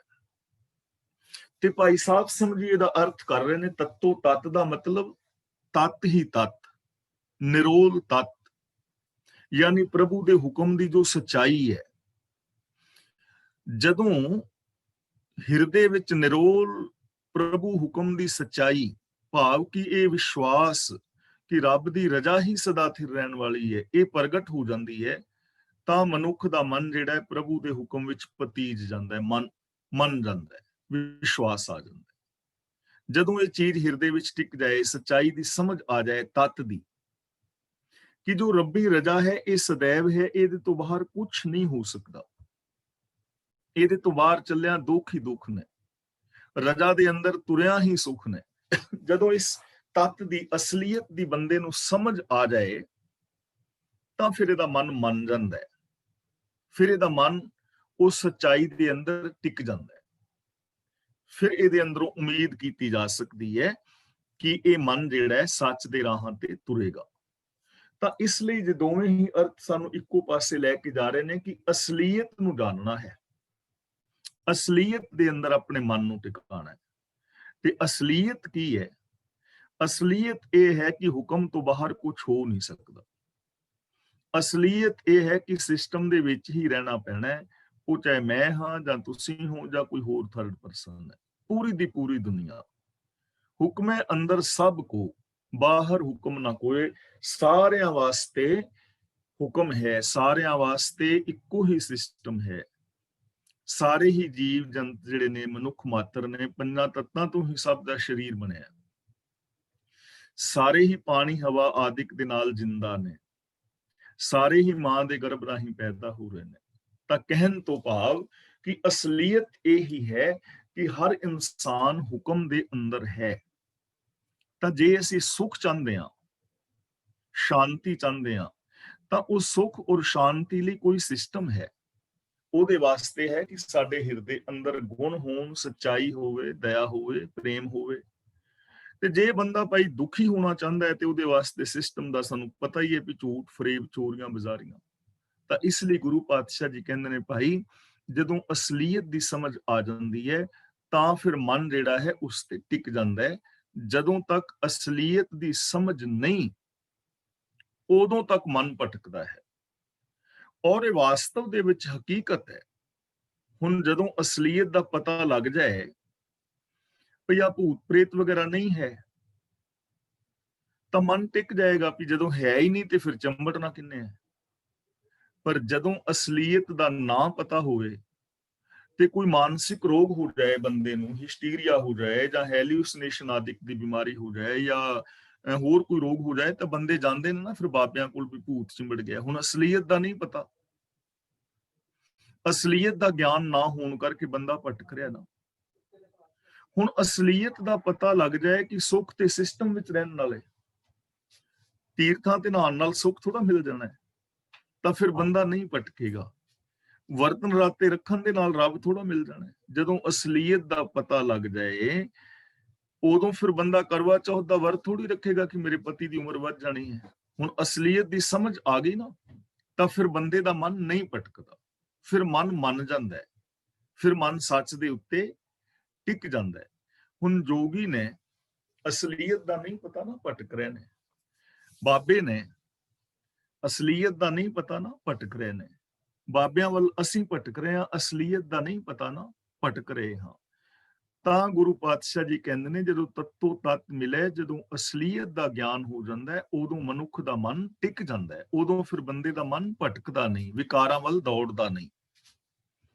ਫਿਰ ਕੀ ਹੁੰਦਾ ਹੈ? ਦੂਜਾ ਜਾਏ ਇਕਤ ਕਰ ਆਨੇ। ਇਕਤ ਘਰ ਦਾ ਮਤਲਬ ਇੱਕ ਘਰ ਵਿੱਚ, ਇੱਕ ਘਰ ਵਿੱਚ ਦਾ ਮਤਲਬ ਏਕਤਾ ਦੇ ਘਰ ਵਿੱਚ। ਦੂਜਾ ਜਾਏ ਦਾ ਮਤਲਬ ਮੇਰ ਤੇਰ ਚਲੀ ਜਾਂਦੀ ਹੈ।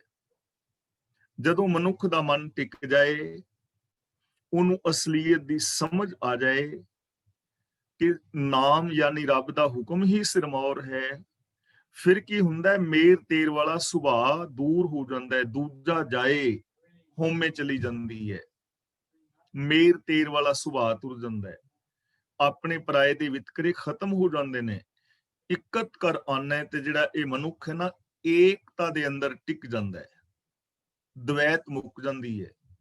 ਫਿਰ ਇਹਨੂੰ ਸਮਝ ਆ ਜਾਂਦੀ ਹੈ, ਅਵਲ ਅੱਲਾਹ ਨੂਰ ਉਪਾਇਆ ਕੁਦਰਤ ਕੇ ਸਭ ਬੰਦੇ, ਏਕ ਨੂਰ ਤੇ ਸਭ ਜਗ ਉਪਜਿਆ ਕੌਣ ਭਲੇ ਕੋ ਮੰਦੇ।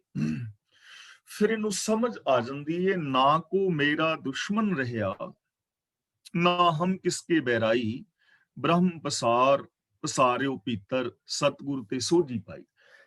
ਫਿਰ ਇਹਨੂੰ ਸਮਝ ਆ ਜਾਂਦੀ ਹੈ ਕਿ ਇੱਕ ਪ੍ਰਭੂ ਹੀ ਚਾਰ ਚੁਫੇਰੇ ਪਸਰਿਆ ਹੋਇਆ ਹੈ। ਫਿਰ ਇਹਨੂੰ ਸਮਝ ਆ ਜਾਂਦੀ ਹੈ ਕਿ ਇਹ ਸਾਰਾ ਜਗਤ ਇੱਕ ਦਾ ਹੀ ਰੂਪ ਹੈ, ਮੇਰਾ ਆਪਣਾ ਆਪਾ ਹੀ ਦੂਜਿਆਂ ਵਿੱਚ ਹੈ, ਦੂਜਿਆਂ ਦਾ ਆਪਣਾ ਆਪਾ ਹੀ ਮੇਰੇ ਵਿੱਚ ਹੈ। ਸਾਰਾ ਸੰਸਾਰ ਇੱਕ ਸੂਤਰ ਦੇ ਅੰਦਰ ਬੱਝਾ ਹੋਇਆ ਨਜ਼ਰੀ ਪੈਂਦਾ ਹੈ। ਫਿਰ ਮੇਰ ਤੇਰ ਦੇ ਵਿਤਕਰੇ ਮਿਟ ਜਾਂਦੇ ਨੇ। ਤੇ ਜੇ ਸਾਡੀ ਜ਼ਿੰਦਗੀ ਚੋਂ ਮੇਰ ਤੇਰ ਦੇ ਵਿਤਕਰੇ ਮਿਟ ਜਾਣ, ਅਸੀਂ ਹਰ ਇੱਕ ਦੇ ਨਾਲ ਆਪਣਤਵ ਵਾਲਾ ਵਿਹਾਰ ਕਰੀਏ, ਤਾਂ ਕਿੰਨਾ ਸੋਹਣਾ ਇਹ ਸੰਸਾਰ ਬਣ ਜਾਏਗਾ, ਕਿੰਨਾ ਸੋਹਣਾ ਇਹ ਜੀਵਨ ਹੋ ਜਾਏਗਾ। ਪਰ ਲੋੜ ਹੈ ਇਹਨਾਂ ਚੀਜ਼ਾਂ ਤੇ ਵਿਸ਼ਵਾਸ ਕਰਨ ਦੀ, ਇਸ ਸੱਚਾਈ ਨੂੰ ਜਾਣਨ ਦੀ। ਜੇ ਇਸ ਸੱਚਾਈ ਨੂੰ ਜਾਣ ਕੇ ਅਸੀਂ ਆਪਣੇ ਘਰ ਪਰਿਵਾਰਾਂ ਦੇ ਵਿੱਚ ਅਪਣਾਈਏ, ਤਾਂ ਹਕੀਕਤ ਹੈ ਸਾਡੇ ਘਰ ਪਰਿਵਾਰ ਸਵਰਗ ਹੋ ਸਕਦੇ ਨੇ। ਅਗਲਾ ਬਚਨ ਗੁਰੂ ਜੀ ਕਰਦੇ ਨੇ, ਬੋਲੇ ਪਵਨਾ ਗਗਨ ਗਰਜੈ।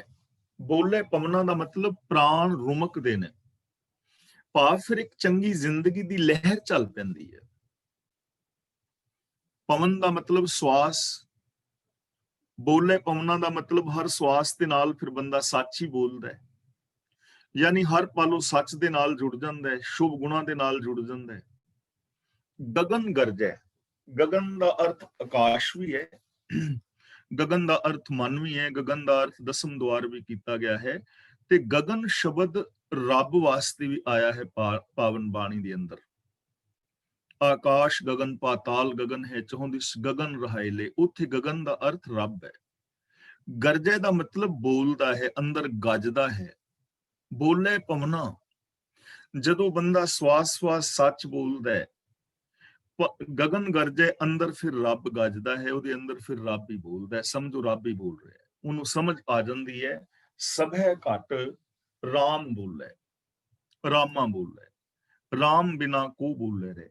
ਜਦੋਂ ਬੰਦਾ ਰੱਬੀ ਰਜਾ ਵਿੱਚ ਤੁਰਦਾ ਹੈ, ਗੁਰੂ ਦੇ ਗਿਆਨ ਆਸ਼ੇ ਅਨੁਸਾਰ ਜ਼ਿੰਦਗੀ ਜੀਂਦਾ ਹੈ, ਜਦੋਂ ਇਹਦੇ ਮਨ ਦੇ ਅੰਦਰ ਚੰਦਰਮਾ ਵਾਲੀ ਸ਼ੀਤਲਤਾ ਆ ਜਾਂਦੀ ਹੈ, ਇਹਦੇ ਅੰਦਰ ਗੁਰੂ ਗਿਆਨ ਦਾ ਸੂਰਜ ਚੜ ਪੈਂਦਾ ਹੈ, ਔਰ ਹਰ ਸਵਾਸ ਦੇ ਨਾਲ ਇਹ ਸੱਚ ਦੇ ਨਾਲ ਜੁੜਦਾ ਹੈ, ਤਾਂ ਇਹਦੇ ਅੰਦਰੋਂ ਮਾਨੋ ਫਿਰ ਰੱਬ ਹੀ ਗੱਜਦਾ ਹੈ, ਯਾਨੀ ਉਹ ਪ੍ਰਗਟ ਹੋ ਜਾਂਦਾ ਹੈ। ਗੁਣ ਪ੍ਰਗਟ ਹੋ ਗਏ, ਰੱਬ ਹੀ ਪ੍ਰਗਟ ਹੋ ਗਿਆ।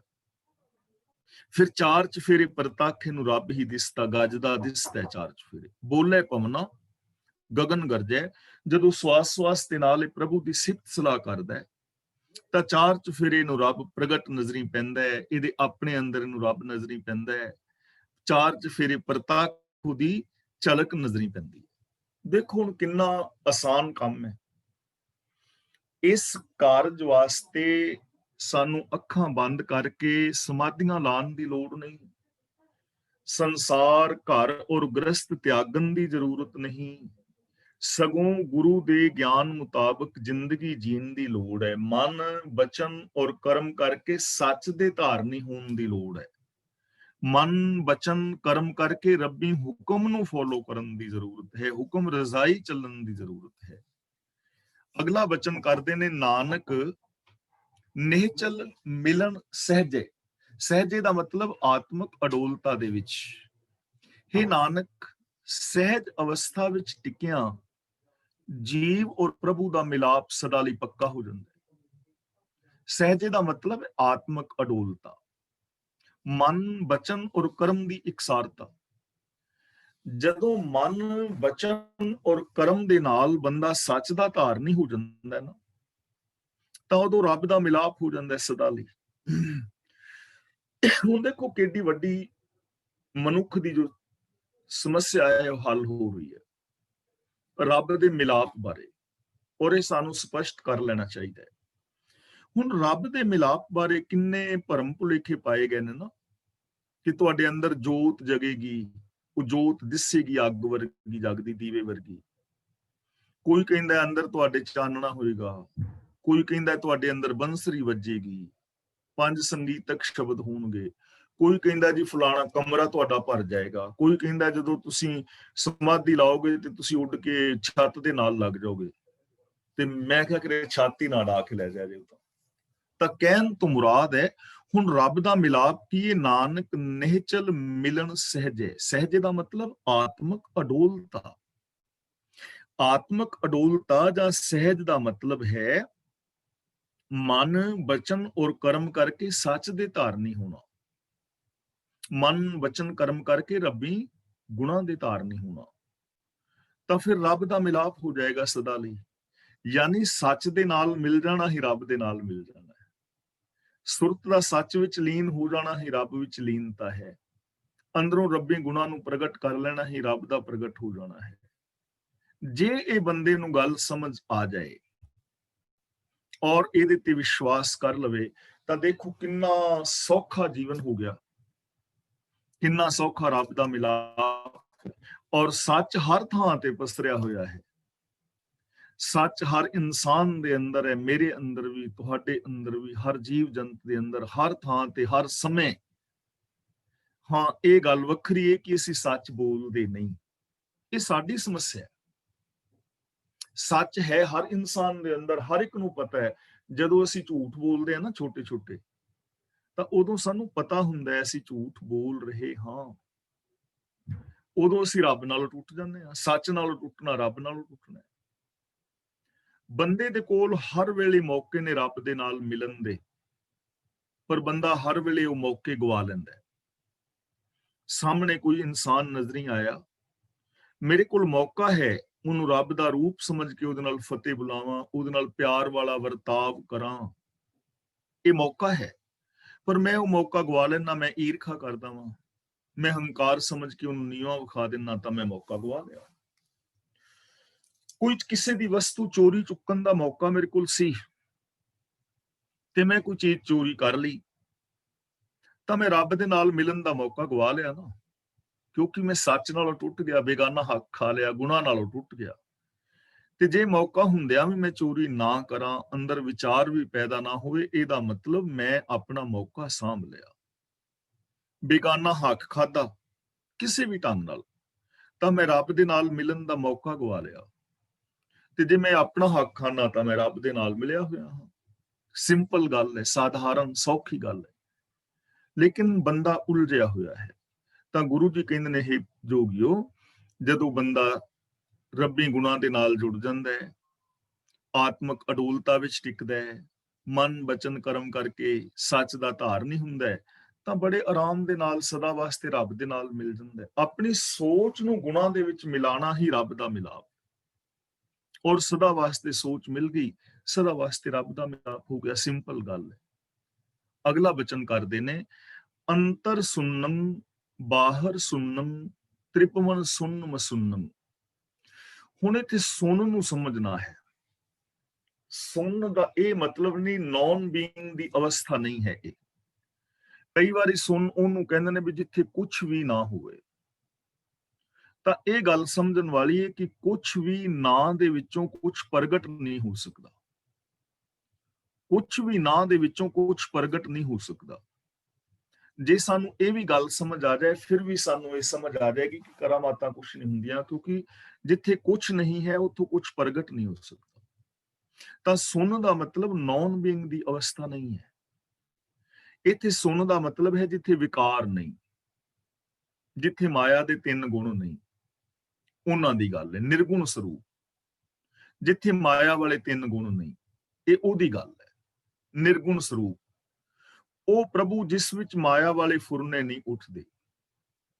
ਅੰਤਰ ਸੁੰਨਮ, ਜਦੋਂ ਹਿਰਦੇ ਵਿੱਚ ਵੀ ਨਿਰੋਲ ਪ੍ਰਭੂ ਦੀ ਸੱਚ ਪ੍ਰਗਟ ਹੋ ਜਾਂਦਾ, ਤਾਂ ਇਹ ਯਕੀਨ ਬਣ ਜਾਂਦਾ ਹੈ ਕਿ ਅੰਦਰ ਤੇ ਬਾਹਰ, ਗੁਪਤ ਤੇ ਪ੍ਰਗਟ, ਦਿਸ ਤੇ ਔਰ ਅਣਦਿਸ ਤੇ ਪਦਾਰਥਾਂ ਵਿੱਚ ਹਰ ਥਾਂ ਤੇ ਪ੍ਰਭੂ ਵਿਆਪਕ ਹੈ। ਤ੍ਰਿਪਵਨ ਦਾ ਮਤਲਬ ਤਿੰਨੇ ਲੋਕ, ਸੁੰਨ ਸੁੰਨਮ ਦਾ ਮਤਲਬ ਨਿਰੋਲ ਨਿਰਗੁਣ ਪ੍ਰਭੂ, ਜਿਹੜਾ ਮਾਇਆ ਦੇ ਫੁਰਨਿਆਂ ਦੇ ਹੇਠ ਨਹੀਂ ਆਉਂਦਾ। ਇੱਥੇ ਸੁਣਨ ਦਾ ਮਤਲਬ ਹੈ ਰੱਬ, ਉਹ ਰੱਬ ਜਿਹਦੇ ਵਿੱਚ ਮਾਇਆ ਦੇ ਫੁਰਨੇ ਨਹੀਂ ਹਨ, ਵਿਕਾਰ ਨਹੀਂ ਹਨ। ਤਾਂ ਜਦੋਂ ਬੰਦਾ ਆਤਮਿਕ ਗੁਣਾਂ ਨਾਲ, ਗੁਰੂ ਦੇ ਗਿਆਨ ਨਾਲ ਜੁੜਦਾ ਹੈ, ਰੱਬੀ ਰਜ਼ਾ ਦੇ ਅੰਦਰ ਤੁਰਦਾ ਹੈ, ਉਹਦੀ ਸੁਰਤ ਰੱਬੀ ਗੁਣਾਂ ਦੇ ਵਿੱਚ ਜੁੜਦੀ ਹੈ, ਤਾਂ ਫਿਰ ਉਹਨੂੰ ਸਮਝ ਆ ਜਾਂਦੀ ਹੈ ਕਿ ਮੇਰੇ ਅੰਦਰ ਵੀ, ਬਾਹਰ ਵੀ, ਔਰ ਤਿੰਨਾਂ ਭਵਨਾਂ ਯਾਰੀ ਸਾਰੇ ਸੰਸਾਰ ਦੇ ਅੰਦਰ ਰੱਬ ਹੀ ਰੱਬ ਸਮਾਇਆ ਹੋਇਆ ਹੈ, ਜੋ ਨਿਰਲੇਪ ਹੈ, ਜੋ ਵਿਕਾਰਾਂ ਤੋਂ ਰਹਿਤ ਹੈ। ਤਾਂ ਇੱਥੇ ਉਸ ਸਮਾਧੀ ਦੀ ਗੱਲ ਨਹੀਂ ਕੀਤੀ ਜਾ ਰਹੀ ਜਿਹੜੀ ਜੋਗੀ ਲਗਾਉਂਦੇ ਨੇ ਕਿ ਵਿਚਾਰ ਸ਼ੂਨਯ ਹੈ। ਵਿਚਾਰ ਸ਼ੂਨਯ ਨਹੀਂ ਹੋਇਆ ਜਾ ਸਕਦਾ, ਕਿਉਂਕਿ ਮਨ ਹੈ ਹੀ ਵਿਚਾਰਾਂ ਦੀ ਸੰਗ੍ਰਹਿ ਸ਼ਕਤੀ। ਮਨ ਦਾ ਮਤਲਬ ਹੀ ਹੈ ਜਿੱਥੇ ਫੁਰਨੇ ਉੱਠ ਰਹੇ ਨੇ, ਜਿੱਥੇ ਵਿਚਾਰ ਪੈਦਾ ਹੋ ਰਹੇ ਨੇ। ਜੇ ਮੰਨ ਲਓ ਕੋਈ ਵਿਚਾਰ ਆਪਣੇ ਮਨ ਦੇ ਅੰਦਰ ਆਉਣੇ ਬੰਦ ਕਰ ਵੀ ਦਵੇ ਸਪੋਜ਼, ਤਾਂ ਫਿਰ ਚੰਗੇ ਵਿਚਾਰ ਵੀ ਨਹੀਂ ਪੈਦਾ ਹੋਣਗੇ। ਜੇ ਵਿਗਿਆਨਿਕ ਲੋਕ ਇਹ ਨਾ ਸੋਚਦੇ, ਹੁਣ ਨਿਊਟਨ ਇਹ ਨਾ ਸੋਚਦਾ ਕਿ ਸੇਬ ਥੱਲੇ ਕਿਉਂ ਡਿੱਗਿਆ ਹੈ, ਉੱਤੇ ਨੂੰ ਕਿਉਂ ਨਹੀਂ ਉੱਡ ਗਿਆ, ਜੇ ਉਹਦੇ ਮਨ ਵਿੱਚ ਵਿਚਾਰ ਨਾ ਆਉਂਦਾ ਤਾਂ ਗ੍ਰੇਵਿਟੀ ਫੋਰਸ ਦੀ ਖੋਜ ਨਹੀਂ ਸੀ ਹੋਣੀ। ਜੇ ਰਾਈਟ ਬੰਦੂ ਇਹ ਨਾ ਸੋਚਦੇ ਕਿ ਇੱਲਾਂ ਕਿਵੇਂ ਉੱਡ ਲੈਂਦੀਆਂ ਨੇ, ਕਿ ਬੰਦਾ ਵੀ ਉੱਡ ਸਕਦਾ, ਤਾਂ ਹਵਾਈ ਜਹਾਜ਼ ਦੀ ਖੋਜ ਨਹੀਂ ਸੀ ਹੋਣੀ। ਜੇ ਸਟੀਮ ਬਾਰੇ ਨਾ ਸੋਚਿਆ ਜਾਂਦਾ ਤਾਂ ਰੇਲ ਦੀ ਇੰਜਨ ਦੀ ਖੋਜ ਨਹੀਂ ਸੀ ਹੋਣੀ ਨਾ, ਇਹ ਖੋਜਾਂ ਨਹੀਂ ਸੀ ਹੋਣੀਆਂ। ਹੁਣ ਜਿਵੇਂ ਆ ਚੱਲ ਰਿਹਾ ਹੈ ਕੋਰੋਨਾ, ਤੇ ਜੇ ਵਿਗਿਆਨਿਕ ਨਾ ਸੋਚਣ ਤਾਂ ਇਹਦੀ ਵੈਕਸੀਨ ਨਹੀਂ ਨਾ ਬਣੇਗੀ, ਸੋਚ ਰਹੇ ਨਾ। ਤੇ ਇਸ ਲਈ ਜੇ ਵਿਚਾਰ ਸ਼ੂਨਯ ਹੋਵਾਂਗੇ ਤਾਂ ਚੰਗੇ ਵਿਚਾਰ ਵੀ ਖਤਮ ਹੋ ਜਾਣਗੇ। ਇਸ ਲਈ ਇੱਥੇ ਸੁਣਨ ਦਾ ਮਤਲਬ ਹੈ ਜਿੱਥੇ ਮਾਇਆ ਦੇ ਫੁਰਨੇ ਨਹੀਂ ਹਨ, ਜਿੱਥੇ ਵਿਕਾਰ ਨਹੀਂ ਹਨ, ਉਹ ਮਾਇਆ ਦੀ ਮੈਲ ਤੋਂ ਰਹਿਤ ਨਿਰਲੇ ਪ੍ਰਭੂ ਮੇਰੇ ਅੰਦਰ ਵੀ ਹੈ, ਬਾਹਰ ਵੀ ਹੈ, ਚਾਰ ਚੁਫੇਰੇ ਉਹ ਹੀ ਪਸਰਿਆ ਹੋਇਆ ਹੈ, ਨਿਰਗੁਣ ਹੀ ਸਰਗੁਣ ਹੋ ਗਿਆ ਹੈ। ਦੇਖੋ ਇੱਥੇ ਵੀ ਸਾਡੀ ਇੱਕ ਸਮੱਸਿਆ ਦਾ ਸੋਲੂਸ਼ਨ ਹੋ ਰਿਹਾ ਹੈ ਕਿ ਅੰਦਰ ਬਾਹਰ ਚਾਰ ਚੁਫੇਰੇ ਨਿਰਗੁਣ ਪ੍ਰਭੂ ਆਪ ਹੀ ਪਸਰਿਆ ਹੋਇਆ ਹੈ। ਜੇ ਸਾਨੂੰ ਇਹ ਗੱਲ ਸਮਝ ਆ ਜਾਏ ਤਾਂ ਅਦਿਸਤਾ ਜਗਤ ਜਿਹੜਾ ਹੈ ਸਾਨੂੰ ਰੱਬ ਦਾ ਰੂਪ ਨਜ਼ਰੀ ਪਵੇਗਾ। ਅਗਲਾ ਬਚਨ ਕਰਦੇ ਨੇ, ਚੌਥੇ ਸੁਣਨੇ ਜੋ ਨਰ ਜਾਣੈ ਤਾਕੋ ਪਾਪ ਨਾ ਪੁੰਨਮ। ਚੌਥੇ ਸੁਣ ਦਾ ਮਤਲਬ ਚੌਥਾ ਪਦ, ਸਹਿਜ ਪਦ, ਜਿੱਥੇ ਬੰਦਾ ਹਰੀ ਨੂੰ ਜਾਣ ਲੈਂਦਾ। ਚੌਥਾ ਸੁਣ ਦਾ ਮਤਲਬ ਚੌਥੀ ਅਵਸਥਾ ਵਾਲਾ ਨਿਰਗੁਣ ਪ੍ਰਭੂ, ਜਿਹਦੇ ਵਿੱਚ ਮਾਇਆ ਦੇ ਤਿੰਨੇ ਗੁਣ ਨਹੀਂ ਹੈ। ਮਾਇਆ ਦੇ ਤਿੰਨ ਗੁਣ ਕਿਹੜੇ ਨੇ ਅਸੀਂ ਪਿੱਛੇ ਵਿਚਾਰ ਚੁੱਕੇ ਆ ਨਾ, ਰਾਜਗੁਣ, ਤਾਮਗੁਣ ਔਰ ਸਤਗੁਣ। ਰਾਜਗੁਣ ਦਾ ਮਤਲਬ ਲਾਲਚ, ਤੇ ਤਾਮਗੁਣ ਦਾ ਭਾਵ ਅਗਿਆਨਤਾ ਵਾਲੇ ਕਰਮ, ਤੇ ਸਤਗੁਣ ਦਾ ਮਤਲਬ ਤਿਆਗ। ਇਹ ਤਿੰਨੇ ਹੀ ਗੁਣ ਨੇ ਜਿਹੜੇ ਮਾਇਆ ਦੇ ਨੇ, ਉਲਾਰੂ ਜੀਵਨ ਹੈ। ਤੇ ਚੌਥਾ ਹੈ ਇਸ ਤੋਂ ਉੱਤੇ, ਯਾਨੀ ਇਹਨਾਂ ਗੁਣਾਂ ਤੋਂ ਉੱਤੇ, ਸੰਸਾਰ ਦੇ ਵਿੱਚ ਰਹਿੰਦਿਆਂ ਨਿਰਲੇਪ ਹੋਣਾ ਵਿਕਾਰਾਂ ਤੋਂ। ਤਾਂ ਗੁਰੂ ਜੀ ਕਹਿੰਦੇ ਨੇ ਜੋ ਮਨੁੱਖ ਤ੍ਰੈਗੁਣੀ ਮਾਇਆ ਦੇ ਅਸਰ ਤੋਂ ਉੱਚੇ ਰਹਿਣ ਵਾਲੇ ਪ੍ਰਭੂ ਨੂੰ ਸਹੀ ਤੌਰ ਤੇ ਸਮਝ ਲੈਂਦਾ ਹੈ, ਤਾਂ ਕੋ ਪਾਪ ਨਾ ਪੁੰਨਮ, ਉਹਨੂੰ ਪੁੰਨ ਔਰ ਪਾਪ ਨਹੀਂ ਪਾਉਂਦੇ, ਨਾ ਉਹਨੂੰ ਪੁੰਨ ਲੱਗਦਾ ਨਾ ਉਹਨੂੰ ਪਾਪ ਲੱਗਦਾ। ਇਹ ਚੀਜ਼ ਸਮਝਣ ਵਾਲੀ ਹੈ ਕਿ ਪੁੰਨ ਪਾਪ ਕਿਵੇਂ ਨਹੀਂ ਲੱਗਦਾ, ਕਿ ਕੋਈ ਵੀ ਪਾਪ ਉਹਨੂੰ ਮਾੜੇ ਕਰਮ ਵਾਲੇ ਪਾਸੇ ਨਹੀਂ ਪ੍ਰੇਰਦਾ। ਕੋਈ ਪਾਪ ਕਰਮ, ਚਾਹੇ ਉਹ ਪਰ ਤਨ ਵੱਲ ਤੱਕਣਾ ਹੈ ਜਾਂ ਪਰ ਧਨ ਵੱਲ ਤੱਕਣਾ ਹੈ, ਕੋਈ ਵੀ ਪਾਪ ਕਰਮ ਵਾਲੇ ਪਾਸੇ ਉਹਨੂੰ ਪ੍ਰੇਰਦਾ ਨਹੀਂ। ਔਰ ਕੋਈ ਪੁੰਨ ਕਰਮ ਉਹਦੇ ਅੰਦਰ ਕਿਸੇ ਸਵਰਗ ਦੀ ਲਾਲਸਾ ਨਹੀਂ ਪੈਦਾ ਕਰਦਾ। ਕੋਈ ਪੁੰਨ ਕਰਮ ਉਹਦੇ ਅੰਦਰ ਸਵਰਗ ਵਗੈਰਾ ਦੀ ਲਾਲਸਾ ਨਹੀਂ ਪੈਦਾ ਕਰਦਾ। ਉਹ ਪੁੰਨ ਪਾਪ ਤੋਂ ਉੱਤੇ ਹੈ, ਕਿਉਂਕਿ ਜੋ ਕੁਝ ਵੀ ਉਹ ਕਰੇਗਾ ਉਹ ਬਿਲਕੁਲ ਸਹੀ ਕਰੇਗਾ। ਉਹਨੂੰ ਸਮਝ ਆ ਜਾਂਦੀ ਹੈ ਕਿ ਪੁੰਨ ਪਾਪ ਕਈ ਥਾਵਾਂ ਤੇ ਬਰਾਬਰ ਹੀ ਨੇ ਨਾ, ਕਿਵੇਂ ਨੇ ਪਾਪ ਪੁੰਨ ਦੋ ਇੱਕ ਸਮਾਨ। ਉਹਦਾ ਰੀਜ਼ਨ ਕੀ ਹੈ? ਰੀਜ਼ਨ ਇਹ ਹੈ ਕਿ ਮੰਨ ਲਓ ਮੇਰੇ ਅੰਦਰ ਲਾਲਚ ਹੈ, ਸਵਾਰਥੀ ਹਾਂ ਮੈਂ, ਤੇ ਮੈਂ ਆਪਣੇ ਸਵਾਰਥ ਕਰਕੇ ਪੁੰਨ ਕਰ ਰਿਹਾ ਹਾਂ। ਮੰਨ ਲਓ ਮੈਂ ਤੁਹਾਡਾ ਸਹਿਯੋਗ ਕਰ ਰਿਹਾ ਤੇ ਮੇਰੇ ਅੰਦਰ ਹੈ ਸਵਾਰਥ ਕਿ ਮੈਂ ਇਹਨਾਂ ਦਾ ਜੇ ਇਹ ਸਹਿਯੋਗ ਕਰਾਂਗਾ, ਇਹਦੇ ਵਿੱਚ ਮੇਰਾ 100 ਰੁਪਇਆ ਖਰਚ ਹੋਣਾ ਹੈ, ਪਰ ਇਥੋਂ ਬਚ ਮੈਨੂੰ 1000 ਜਾਣਾ ਹੈ। ਤੇ ਮੈਂ ਇਹਨੂੰ ਪੁੰਨ ਸਮਝ ਕੇ ਕਰ ਰਿਹਾ। ਕਿਉਂ ਕਰ ਰਿਹਾ ਵਾਂ? ਸਹਿਯੋਗ ਕਿਉਂ ਕਰ ਰਿਹਾ? ਕਿਉਂਕਿ ਮੈਨੂੰ 1000 ਬਚੇਗਾ। ਤੇ ਜਿੱਥੇ ਤੁਹਾਡਾ ਫਾਇਦਾ ਹੋਣਾ ਹੈ ਨਾ, ਉੱਥੇ ਕਿਸੇ ਹੋਰ ਦਾ ਨੁਕਸਾਨ ਹੋ ਰਿਹਾ ਹੈ। ਤੇ ਮੈਂ ਉਹ ਨੁਕਸਾਨ ਤਾਂ ਕਰ ਰਿਹਾ ਕਿ ਮੈਨੂੰ 2000 ਉਧਰੋਂ ਵੀ ਬਚ ਜਾਣਾ ਹੈ। ਤਾਂ ਦੋਵੇਂ ਪਾਸੇ ਬਰਾਬਰ ਹੀ ਹੋ ਗਏ ਨਾ। ਪੁੰਨ ਮੈਂ ਤਾਂ ਕਰ ਰਿਹਾ ਕਿ ਮੈਨੂੰ 1000 ਬਚੇਗਾ, ਤੇ ਪਾਪ ਵੀ ਮੈਂ ਤਾਂ ਕਰ ਰਿਹਾ ਕਿ ਮੈਨੂੰ 1000 ਬਚੇਗਾ। ਤਾਂ ਪੁੰਨ ਪਾਪ ਬਰਾਬਰ ਹੀ ਹੋ ਗਏ ਨਾ, ਸਵਾਰਥ ਕਰਕੇ ਕਰ ਰਿਹਾ ਨਾ। ਤੇ ਜੇ ਮੇਰਾ ਸਵਾਰਥ ਪੂਰਾ ਨਹੀਂ ਹੁੰਦਾ, ਨਾ ਮੈਂ ਪੁੰਨ ਕਰਾਂਗਾ ਨਾ ਮੈਂ ਪਾਪ ਕਰਾਂਗਾ, ਮੈਂ ਕੱਖ ਵੀ ਨਹੀਂ ਕਰਨਾ। ਤੇ ਜਿਹੜਾ ਬੰਦਾ ਸਵਾਰਥ ਤੋਂ ਉੱਤੇ ਹੈ ਨਾ, ਉਹ ਪੁੰਨ ਪਾਪ ਕਰਕੇ, ਸਵਾਰਥ ਕਰਕੇ ਨਹੀਂ ਕੁਛ ਕਰਦਾ। ਨਿਸਵਾਰਥ ਭਾਵਨਾ ਦੇ ਨਾਲ ਉਹ ਚੰਗੇ ਹੀ ਕਰਮ ਜੋ ਕਰੇਗਾ, ਚੰਗੇ ਹੀ ਕਰੇਗਾ, ਕਿਉਂਕਿ ਉਹ ਹੁਕਮ ਦੇ ਵਿੱਚ ਕਰੇਗਾ। ਤੇ ਹੁਕਮ ਦੇ ਅੰਦਰ ਕੁਝ ਵੀ ਪਾਪ ਨਹੀਂ ਹੁੰਦਾ ਹੈ। ਹੁਕਮ ਦੇ ਅੰਦਰ ਸਚਾਈ ਨੂੰ ਜਦੋਂ ਬੇਸ ਬਣਾ ਕੇ ਜ਼ਿੰਦਗੀ ਜੀਵਾਂਗੇ ਤਾਂ ਉਹ ਸਾਰਾ ਕੁਝ ਠੀਕ ਹੋਏਗਾ। ਤਾਂ ਗੁਰੂ ਸਾਹਿਬ ਜੀ ਸਾਨੂੰ ਸਮਝਾ ਰਹੇ ਨੇ, ਜੋ ਇਨਸਾਨ ਚੌਥੀ ਅਵਸਥਾ ਅੰਦਰ ਪ੍ਰਭੂ ਨੂੰ ਅਨੁਭਵ ਕਰਦਾ ਹੈ, ਉਹਨੂੰ ਕੋਈ ਨੇਕੀ ਬਦੀ ਦਾ ਲੇਪ ਨਹੀਂ ਹੁੰਦਾ। ਉਹ ਕਿਸੇ ਸਵਾਰਥ ਕਰਕੇ ਨੇਕੀਆਂ ਬਦੀਆਂ ਨਹੀਂ ਕਰਦਾ, ਉਹ ਇਹਨਾਂ ਚੀਜ਼ਾਂ ਤੋਂ ਉੱਤੇ ਹੋ ਜਾਂਦਾ ਹੈ। ਘਟ ਘਟ ਸੁਣ ਕਾ ਜਾਣੇ ਭਿਓ। ਘਟ ਘਟ ਸੁਣ ਕਾ ਦਾ ਮਤਲਬ ਹਰ ਹਿਰਦੇ ਦੇ ਅੰਦਰ ਜੋ ਵਿਆਪਕ ਨਿਰਗੁਣ ਪ੍ਰਭੂ ਹੈ। ਸੁਣ ਦਾ ਮਤਲਬ ਨਿਰਗੁਣ, ਘਟ ਘਟ ਦਾ ਮਤਲਬ ਹਰ ਹਿਰਦੇ ਦੇ ਵਿੱਚ ਜੋ ਨਿਰਲੇਪ ਹੈ, ਵਸ ਰਿਹਾ ਹੈ। ਦੇਖੋ, ਮੇਰੇ ਔਰ ਤੁਹਾਡੇ ਅਤੇ ਹੋਰ ਜੀਵ ਜਨਤਾ ਦੇ ਅੰਦਰ ਇੱਕੋ ਹੀ ਸਿਸਟਮ ਕੰਮ ਕਰ ਰਿਹਾ ਹੈ। ਜਿਸ ਸਿਸਟਮ ਦੇ ਨਾਲ ਤੁਸੀਂ ਪੈਦਾ ਹੋਏ ਹੋ, ਉਸੇ ਨਾਲ ਮੈਂ ਪੈਦਾ ਹੋਇਆ। ਜਿਸ ਸਿਸਟਮ ਵਿੱਚ ਤੁਸੀਂ ਜੀ ਰਹੇ ਹੋ, ਉਸੇ ਨਾਲ ਮੈਂ ਜੀ ਰਿਹਾ। ਉਸੇ ਨਾਲ ਹੀ ਸਾਰਾ ਸੰਸਾਰ ਜੀ ਰਿਹਾ ਹੈ। ਤਾਂ ਸਾਰਿਆਂ ਦੇ ਅੰਦਰ ਇੱਕੋ ਹੀ ਨਾ ਵਸ ਰਿਹਾ, ਇੱਕੋ ਹੀ ਐਨਰਜੀ ਹੈ, ਉਹੀ ਹਵਾ ਹੈ, ਉਹੀ ਆਕਾਸ਼ ਹੈ, ਉਹੀ ਪਾਣੀ ਹੈ, ਉਹੀ ਧਰਤੀ ਹੈ। ਜਿਹੜਾ ਇਸ ਭੇਤ ਨੂੰ ਸਮਝ ਲੈਂਦਾ ਹੈ ਕਿ ਸਭ ਦੇ ਅੰਦਰ ਇੱਕੋ ਹੀ ਮੌਜੂਦ ਹੈ, ਉਹ ਸੰਸਾਰ ਦੇ ਅੰਦਰ ਰਹਿੰਦਾ ਹੈ, ਨਿਰਲੇਪ ਹੈ, ਤਾਂ ਉਹਨੂੰ ਕੀ ਸਮਝ ਪੈਂਦੀ ਹੈ? ਘਟ ਘਟ ਸੁਣ ਕਾ ਜਾਣੇ ਭਿਓ। ਜਿਹੜਾ ਭੇਤ ਨੂੰ ਜਾਣਦਾ ਹੈ, ਆਦ ਪੁਰਖ ਨਿਰੰਜਨ ਦੇਵ। ਆਦ ਦਾ ਮਤਲਬ ਸਭ ਦਾ ਮੁੱਢ, ਪੁਰਖ ਦਾ ਮਤਲਬ ਰਮਿਆ ਹੋਇਆ, ਨਿਰੰਜਨ ਦਾ ਮਤਲਬ ਮਾਇਆ ਦੀ ਮੈਲ ਤੋਂ ਰਹਿਤ, ਦੇਵ ਦਾ ਮਤਲਬ ਪ੍ਰਕਾਸ਼ ਸਰੂਪ।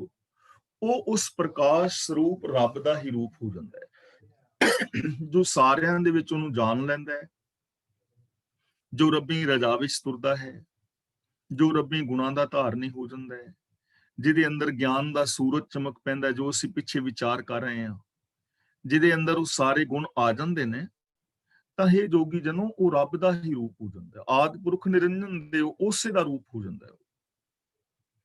ਤਾਂ ਹੁਣ ਉਹਦਾ ਰੂਪ ਹੋਣ ਲਈ ਕੋਈ ਸਮਾਧੀਆਂ ਲਾਉਣ ਦੀ ਲੋੜ ਥੋੜਾ ਪਈ ਹੈ। ਦੇਖੋ, ਇਹਨਾਂ ਸਾਰੀਆਂ ਪੰਕਤੀਆਂ ਵਿੱਚ ਕਿਤੇ ਇੱਕ ਵੀ ਪੰਕਤੀ ਐਸੀ ਨਹੀਂ ਆਈ ਜਿੱਥੇ ਗੁਰੂ ਜੀ ਨੇ ਕਿਹਾ ਹੋਵੇ ਕਿ ਤੁਸੀਂ ਬਹਿ ਕੇ ਸਮਾਧੀਆਂ ਲਾਓ, ਮਾਲਾ ਫੇਰੋ, ਧਿਆਨ ਜੋੜੋ। ਕਿਤੇ ਇੱਕ ਵੀ ਪੰਕਤੀ ਨਹੀਂ ਨਾ ਆਈ ਸਾਰੀ ਸਿੱਧ ਗੋਸ਼ਟ ਵਿੱਚ ਹੁਣ ਤੱਕ ਜਿਹਦਾ ਮੀਨਿੰਗ ਕੁਝ ਐਸਾ ਹੋਵੇ। ਗੱਲ ਆ ਰਹੀ ਹੈ ਰੱਬੀ ਰਜ਼ਾ ਵਿੱਚ ਤੁਰਨ ਦੀ, ਗੱਲ ਆ ਰਹੀ ਹੈ ਆਪਣੀ ਸੋਚ ਨੂੰ ਚੇਂਜ ਕਰਨ ਦੀ, ਗੱਲ ਆ ਰਹੀ ਹੈ ਕਿ ਸਾਰਿਆਂ ਦੇ ਵਿੱਚ ਵਸ ਰਿਹਾ ਹੈ, ਸਾਰਿਆਂ ਦੇ ਨਾਲ ਇੱਕ ਜੈਸਾ ਵਿਹਾਰ ਕਰਨਾ ਹੈ, ਆਪਣੀ ਸੋਚ ਨੂੰ ਉੱਚਾ ਕਰਨਾ ਹੈ।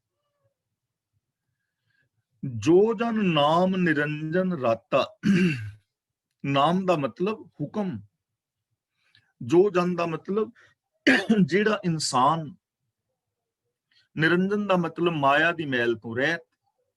ਜਿਹੜਾ ਮਨੁੱਖ ਮਾਇਆ ਦੀ ਮੈਲ ਤੋਂ ਰਹਿਤ ਪ੍ਰਭੂ ਦੇ ਹੁਕਮ ਦੇ ਅੰਦਰ ਰੰਗਿਆ ਰਹਿੰਦਾ ਹੈ, ਰੱਬੀ ਗੁਣਾਂ ਦੇ ਪ੍ਰੇਮ ਦੇ ਵਿੱਚ ਰੰਗਿਆ ਰਹਿੰਦਾ ਹੈ, ਜਿਨਨੇ ਆਪਣੀ ਸੁਰਤ ਨੂੰ ਰੱਬੀ ਹੁਕਮ ਦੇ ਪ੍ਰੇਮ ਨਾਲ ਰੰਗ ਲਿਆ ਹੈ, ਯਾਨੀ ਰੱਬੀ ਰਜ਼ਾ ਦੇ ਅੰਦਰ ਜੋ ਚੱਲਦਾ ਹੈ, ਨਾਨਕ ਸੋਈ ਪੁਰਖ ਵਿਧਾਤਾ। ਸੋਈ ਦਾ ਮਤਲਬ ਉਹ ਇਨਸਾਨ, ਪੁਰਖ ਦਾ ਮਤਲਬ ਰਮਿਆ ਹੋਇਆ, ਵਿਧਾਤਾ ਦਾ ਮਤਲਬ ਸਿਰਜਣਹਾਰ। ਉਹ ਸਿਰਜਣਹਾਰ ਪ੍ਰਭੂ ਦਾ ਹੀ ਰੂਪ ਹੋ ਜਾਂਦਾ ਹੈ। ਦੇਖੋ ਕਿੰਨੀ ਸਿੰਪਲ, ਸਾਧਾਰਨ, ਸੌਖੀ ਗੱਲ ਦੱਸ ਰਹੇ ਨੇ, ਔਰ ਵਿਸ਼ੇਸ਼ ਗੱਲ ਹੈ, ਮਹਾਨ ਕਥਨ ਹੈ। ਗੁਰੂ ਜੀ ਦੇ ਇਹ ਮਹਾਨ ਉਪਦੇਸ਼ ਹੈ, ਇੱਕ ਯੂਨੀਵਰਸਲ ਟਰੁਥ ਹੈ, ਬ੍ਰਹਮੰਡੀ ਸੱਚ ਹੈ ਕਿ ਜੋ ਇਨਸਾਨ, ਜੋ ਜਨ ਨਾਮ ਨਿਰੰਜਨ ਰਾਤਾ, ਰਾਤਾ ਦਾ ਮਤਲਬ ਰੰਗਿਆ ਗਿਆ, ਮਸਤ ਹੈ, ਜੋ ਪ੍ਰਭੂ ਦੇ ਹੁਕਮ ਦੇ ਵਿੱਚ ਮਸਤ ਹੈ, ਜੋ ਲਾ ਆਫ ਨੇਚਰ ਨੂੰ ਫੋਲੋ ਕਰਦਾ ਹੈ, ਜੋ ਰੱਬੀ ਗੁਣਾਂ ਦਾ ਧਾਰਨੀ ਹੈ, ਨਾਨਕ ਸੋਈ ਪੁਰਖ ਵਿਧਾਤਾ। ਗੁਰੂ ਜੀ ਕਹਿੰਦੇ ਨੇ ਉਹ ਇਨਸਾਨ ਹੀ ਰਮੇ ਹੋਏ ਰੱਬ ਦਾ ਰੂਪ ਹੈ, ਉਸ ਰੱਬ ਦਾ ਹੀ ਰੂਪ ਹੋ ਜਾਂਦਾ ਹੈ। ਹੁਣ ਦੇਖੋ ਕਿੰਨਾ ਸੌਖਾ ਕੰਮ ਹੈ। ਇਹ ਪੋਸੀਬਿਲਿਟੀ ਸਾਡੇ ਸਾਰਿਆਂ ਦੇ ਵਿੱਚ, ਜਿੰਨੇ ਵੀ ਦੁਨੀਆ ਦੇ ਇਨਸਾਨ ਨੇ ਨਾ, ਹਿੰਦੂ, ਮੁਸਲਮਾਨ, ਸਿੱਖ, ਈਸਾਈ, ਜੋ ਵੀ ਇਸ ਦੁਨੀਆ ਵਿੱਚ ਮਨੁੱਖ ਮਾਤਰ, ਇਸਤਰੀਆਂ, ਪੁਰਸ਼ ਨੇ, ਉਹਨਾਂ ਸਾਰਿਆਂ ਦੇ ਅੰਦਰ ਇਹ ਪੋਸੀਬਿਲਿਟੀ ਹੈ ਕਿ ਉਹ ਗਿਆਨ ਗੁਰੂ ਦੀ ਅਗਵਾਈ ਵਿੱਚ ਚੱਲ ਕੇ ਰੱਬੀ ਗੁਣਾਂ ਦੇ ਧਾਰਨੀ ਹੋ ਕੇ ਰੱਬ ਵਰਗੇ ਹੋ ਕੇ ਜੀ ਸਕਦੇ ਨੇ, ਕਿਉਂਕਿ ਰੱਬ ਹੈ ਹੀ ਗੁਣਾਂ ਦਾ ਮੁਜੱਸਮਾ, ਗੁਣ ਨਿਧਾਨ ਭਗਤਨ ਕੋ ਵਰਤਨ। ਤੇ ਲਾ ਆਫ ਨੇਚਰ ਸਾਰਿਆਂ ਵਾਸਤੇ ਇੱਕੋ ਹੀ ਹੈ, ਉਹਨੂੰ ਫੋਲੋ ਕੀਤਾ ਜਾ ਸਕਦਾ ਹੈ। ਗੁਣ ਸਾਰਿਆਂ ਵਾਸਤੇ ਇੱਕੋ ਹੀ ਨੇ, ਉਹਨਾਂ ਗੁਣਾਂ ਦੇ ਅੰਦਰ ਆਪਣੀ ਸੁਰਤ ਨੂੰ ਮਿਲਾਇਆ ਜਾ ਸਕਦਾ ਹੈ, ਔਰ ਹਰ ਇਨਸਾਨ ਰੱਬ ਵਰਗਾ ਹੋ ਕੇ ਜੀ ਸਕਦਾ ਹੈ, ਆਪਣੇ ਜੀਵਨ ਨੂੰ ਮਹਾਨ ਬਣਾ ਸਕਦਾ ਹੈ। ਤਾਂ ਗੁਰੂ ਪਾਤਸ਼ਾਹ ਜੀ ਦੇ ਸਿੱਧਾਂ ਦੇ ਨਾਲ ਇਹ ਮਹਾਨ ਵਿਚਾਰ ਨੇ। ਅੱਜ ਵੀ ਸਾਨੂੰ ਇਹਨਾਂ ਚੀਜ਼ਾਂ ਨੂੰ ਫੋਲੋ ਕਰਨ ਦੀ ਲੋੜ ਹੈ। ਉਦੋਂ ਵੀ ਉਹ ਸਿੱਧ ਜੋਗੀ ਜਿਹੜੇ ਨੇ ਅਸਲ ਜੀਵਨ ਦੇ ਮਾਰਗ ਤੋਂ ਭਟਕੇ ਹੋਏ ਸਨ, ਤੇ ਇਕੱਲੇ ਆਪ ਨਹੀਂ ਸੀ ਭਟਕੇ, ਹੋਰ ਲੋਕਾਂ ਨੂੰ ਵੀ ਉਹ ਭਟਕਾ ਰਹੇ ਸਨ। ਇਸੇ ਤਰ੍ਹਾਂ ਅੱਜ ਦੇ ਵੀ ਸਿੱਧ ਜੋਗੀ ਨੇ, ਉਹਨਾਂ ਦੇ ਰੂਪ ਬਦਲੇ ਨੇ, ਉਹਨਾਂ ਦੇ ਬਾਣੇ ਬਦਲੇ ਨੇ, ਗੱਲਬਾਤ ਬਦਲੀ ਹੈ, ਲੇਕਿਨ ਬੇਸ ਉਹੀ ਹੈ। ਆਪ ਵੀ ਭਟਕੇ ਹੋਏ ਨੇ, ਗ੍ਰਸਤ ਦਾ ਤਿਆਗ ਕਰਨਾ ਤੇ ਹੋਰ ਪੁੱਠੇ ਕੰਮਾਂ ਵਿੱਚ ਲੱਗੇ ਰਹਿਣਾ, ਤੇ ਆਮ ਜਨਤਾ ਨੂੰ ਵੀ ਭਟਕਾ ਰਹੇ ਨੇ। ਤੇ ਅਸੀਂ ਇਸ ਭਟਕਣ ਤੋਂ ਕਿਵੇਂ ਬਚ ਸਕਦੇ ਹਾਂ? ਸਾਡੇ ਕੋਲ ਤੇ ਸਿੱਧਾ ਰਸਤਾ ਹੈ, ਸਭ ਸਿੱਖਣ ਕੋ ਹੁਕਮ ਹੈ ਗੁਰੂ ਮਾਨਿਓ ਗ੍ਰੰਥ। ਸਾਡੇ ਕੋਲ ਤਾਂ ਬਾਣੀ ਗੁਰੂ, ਗੁਰੂ ਹੈ ਬਾਣੀ, ਵਿੱਚ ਬਾਣੀ ਅੰਮ੍ਰਿਤ ਸਾਰੇ, ਗੁਰ ਬਾਣੀ ਕਹੈ ਸੇਵਕ ਜਨ ਮਾਨੈ, ਪ੍ਰਤੱਖ ਗੁਰੂ ਨਿਸਤਾਰੇ। ਇੱਥੇ ਤਾਂ ਇੱਕਾ ਬਾਣੀ, ਇੱਕ ਗੁਰ, ਇੱਕੋ ਸ਼ਬਦ ਵਿਚਾਰ। ਇੱਥੇ ਤਾਂ ਗੁਰਸਿੱਖ ਮੀਤ ਚਲੋ ਗੁਰ ਚਾਲੀ, ਜੋ ਗੁਰ ਕਹੈ ਸੋਈ ਪਲ ਮਾਨੋ, ਹਰ ਹਰ ਕਥਾ ਨਿਰਾਲੀ। ਕਿੰਨਾ ਸੌਖਾ ਰਸਤਾ ਹੈ ਸਾਡੇ ਲਈ ਕਿ ਅਸੀਂ ਗੁਰੂ ਪਾਤਸ਼ਾਹ ਜੀ ਦੀ ਪਾਵਨ ਬਾਣੀ ਆਪ ਪੜ੍ਹੀਏ, ਗੁਰਬਾਣੀ ਦੇ ਅਰਥ ਭਾਵਾਂ ਨੂੰ ਆਪ ਵਿਚਾਰੀਏ, ਔਰ ਗੁਰਬਾਣੀ ਆਸ਼ੇ ਅਨੁਸਾਰ ਜ਼ਿੰਦਗੀ ਜੀ ਕੇ ਆਪਣੇ ਜੀਵਨ ਨੂੰ ਸਫਲ ਕਰੀਏ। ਤਾਂ ਅੱਜ ਦੀ ਵਿਚਾਰ ਅਸੀਂ ਇੱਥੇ ਸਮਾਪਤ ਕਰਦੇ ਹਾਂ। ਅੱਜ ਜੋ ਆਪਾਂ ਵਿਚਾਰਿਆ ਹੈ, ਇਹਦੇ ਬਾਰੇ ਜੇ ਕਿਸੇ ਵੀਰ ਭੈਣ ਨੇ ਕੋਈ ਸਵਾਲ ਪੁੱਛਣਾ ਹੋਵੇ ਤਾਂ ਆਪ ਸਵਾਲ ਪੁੱਛ ਸਕਦੇ ਹੋ, ਔਰ ਅੱਜ ਦੀ ਵਿਚਾਰ ਆਪ ਨੂੰ ਕਿਵੇਂ ਲੱਗੀ ਹੈ, ਇਹਦੇ ਬਾਰੇ ਜੇ ਕੋਈ ਆਪਣੇ ਵਿਚਾਰ ਵੀਰ ਦੇਣੇ ਚਾਹੋ ਭੈਣਾ, ਤਾਂ ਉਹ ਵਿਚਾਰ ਦੇ ਸਕਦੇ ਹੋ। ਤਾਂ ਵੀਰ ਤਰਲੋਚਨ ਸਿੰਘ ਜੀ ਅਨਮਿਊਟ ਹੋ ਗਏ ਨੇ, ਉਹਨਾਂ ਨੂੰ ਬਾਰ-ਬਾਰ ਨਾ ਕਹਿਣਾ ਪਵੇ। ਜਿਨ੍ਹਾਂ ਨੇ ਵੀ ਕੋਈ ਸਵਾਲ ਪੁੱਛਣਾ ਹੁੰਦਾ ਹੈ ਜਾਂ ਵਿਚਾਰ ਦੇਣੇ ਹੁੰਦੇ ਨੇ, ਉਹ ਅਨਮਿਊਟ ਹੋ ਜਾਓ, ਵੀਰ ਜੀ ਆਪ ਦੇ ਕੋਲ ਆਣਗੇ। ਵਾਹਿਗੁਰੂ ਜੀ ਕਾ ਖਾਲਸਾ, ਵਾਹਿਗੁਰੂ ਜੀ ਕੀ ਫਤਿਹ। ਵਾਹਿਗੁਰੂ ਜੀ ਕਾ ਖਾਲਸਾ, ਵਾਹਿਗੁਰੂ ਜੀ ਕੀ ਫਤਿਹ। ਸਤਵੰਤ ਕੌਰ ਜੀ, ਮੈਂ ਤੁਹਾਡੇ ਕੋਲ ਹੁਣ ਆਉਣਾ, ਠੀਕ ਹੈ ਜੀ।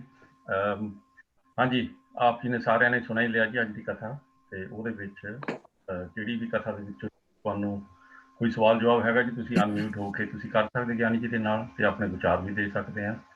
ਤੇ ਸਾਡੇ ਨਾਲ ਸਤਵੰਤ ਕੌਰ ਜੀ ਤੇ ਭੈਣ ਬਲਜੀਤ ਕੌਰ, ਉਹ ਵੀ ਅਨਮਿਊਟ ਹੈਗੇ ਜੀ। ਪਹਿਲਾਂ ਸਤਵੰਤ ਕੌਰ ਦੇ ਕੋਲ ਆਉਣਾ ਜੀ, ਤੁਸੀਂ ਗੱਲ ਕਰੋ ਆਪਣੇ। ਹਾਂਜੀ ਹਾਂਜੀ, ਗਿਆਨੀ ਜੀ, ਜਿਹੜਾ 50ਵੀਂ ਪੌੜੀ ਹੈ ਨਾ, ਉਹਦੇ ਵਿੱਚ ਜਿਹੜੀ ਤੁਸੀਂ ਦੱਸੀ ਸੀ ਨਾ, ਤੱਤੋ ਤੱਤ ਮਿਲੈ ਮਨ ਮਾਨੈ, ਦੂਸਰੇ ਵਿਦਵਾਨਾਂ ਦਾ ਦੂਸਰਾ ਖਿਆਲ ਕੀ ਹੈ? ਇੱਕ ਤਾਂ ਪ੍ਰੋਫੈਸਰ ਸਾਹਿਬ ਸਿੰਘ ਦਾ ਨਾ, ਉਹ ਤਾਂ ਮੈਂ ਪੜ੍ਹਿਆ ਹੋਇਆ, ਪਰ ਦੂਸਰਾ ਵਿਚਾਰ ਕੀ ਹੈ? ਤੋ ਤੱਤ ਮਿਲੇ ਮਨ ਮਾਨੈ। ਹਾਂਜੀ, ਹੈਲੋ, ਹਾਂ, ਤੱਤੋ ਤੱਤ ਮਿਲੇ ਮਨ ਮਾਨੈ, ਉਹਦਾ ਦੂਜਾ ਵਿਚਾਰ ਇਹ ਹੈਗਾ ਕਿ ਜਦੋਂ ਬੰਦੇ ਦੀ ਆਤਮਾ ਪਰਮਾਤਮਾ ਵਿੱਚ ਮਿਲ ਜਾਂਦੀ ਹੈ। ਅੱਛਾ, ਹਾਂਜੀ, ਤੇ ਤੱਤੋ ਤੱਤ ਮਿਲੇ, ਭਾਈ ਸਾਹਿਬ ਸਿੰਘ ਜੀ ਦਾ ਵਿਚਾਰ ਹੈ ਤੱਤੋ ਤੱਤ ਦਾ ਮਤਲਬ ਤੱਤ ਹੀ ਤੱਤ, ਯਾਨੀ ਜੋ ਅਸਲੀਅਤ ਹੈ, ਹਾਂਜੀ, ਜੋ ਰੱਬੀ ਹੁਕਮ ਦੀ ਅਸਲੀਅਤ ਹੈ, ਉਹਦੇ ਤੇ ਜਦੋਂ ਮਨ ਮੰਨ ਜਾਂਦਾ ਹੈ, ਤਾਂ ਵਿਚਾਰ ਦੋਵੇਂ ਕਰੀਬ ਬਰਾਬਰ ਨੇ। ਕਿ ਜਦੋਂ ਸਾਡੀ ਸੋਚ ਰੱਬੀ ਸੋਚ ਵਿੱਚ ਮਿਲ ਜਾਂਦੀ ਹੈ, ਜਾਂ ਅਸੀਂ ਹੁਕਮ ਨੂੰ ਪਛਾਣ ਲੈਂਦੇ ਹਾਂ, ਤਾਂ ਉਦੋਂ ਸਾਡਾ ਮਨ ਜਿਹੜਾ ਪਤੀਜ ਜਾਂਦਾ, ਵਿਸ਼ਵਾਸ ਆ ਜਾਂਦਾ ਕਿ ਗੱਲਾਂ ਸੱਚ ਨੇ, ਫਿਰ ਅਸੀਂ ਉੱਤੇ ਅਮਲ ਕਰਦੇ। ਧੰਨਵਾਦ। ਠੀਕ ਹੈ ਜੀ, ਧੰਨਵਾਦ ਜੀ ਸਤਵੰਤ ਕੌਰ ਜੀ। ਤੇ ਨਾਲ ਸਾਡੇ ਬਲਜੀਤ ਕੌਰ ਭੈਣ, ਤੇ ਉਹਦੇ ਬਾਅਦ ਨੀਨਾ ਜੀ ਦੇ ਕੋਲ ਆਉਂਦੇ ਹਾਂ ਜੀ। ਪਹਿਲਾਂ ਬਲਜੀਤ ਕੌਰ ਜੀ। ਹਾਂਜੀ ਹਾਂਜੀ ਗਿਆਨੀ ਜੀ, ਗਿਆਨੀ ਜੀ ਉਹਨਾਂ ਦਾ ਇੱਕ ਵਾਰ ਮਤਲਬ ਫਿਰ ਤੋਂ ਸਮਝਾ ਦਿਓ। ਸ਼ਬਦ ਪਾਖਤ ਸਸ ਜੋਤ ਅਪਾਰਾ, ਮੈਂ ਥੋੜਾ ਲੇਟ ਸਟਾਰਟ ਕੀਤਾ ਸੀ। ਸ਼ਬਦ ਪਾਖਤ ਦਾ ਮਤਲਬ ਵੀ ਜਦੋਂ ਅਸੀਂ ਸਿਫਤ ਸਲਾਹ ਕਰਦੇ ਆ ਨਾ, ਸ਼ਬਦ ਦਾ ਮਤਲਬ ਰੱਬ ਦੀ ਸਿਫਤ, ਸ਼ਬਦ ਦਾ ਮਤਲਬ ਸਿਫਤ ਸਲਾਹ ਰੱਬੀ ਗੁਣ।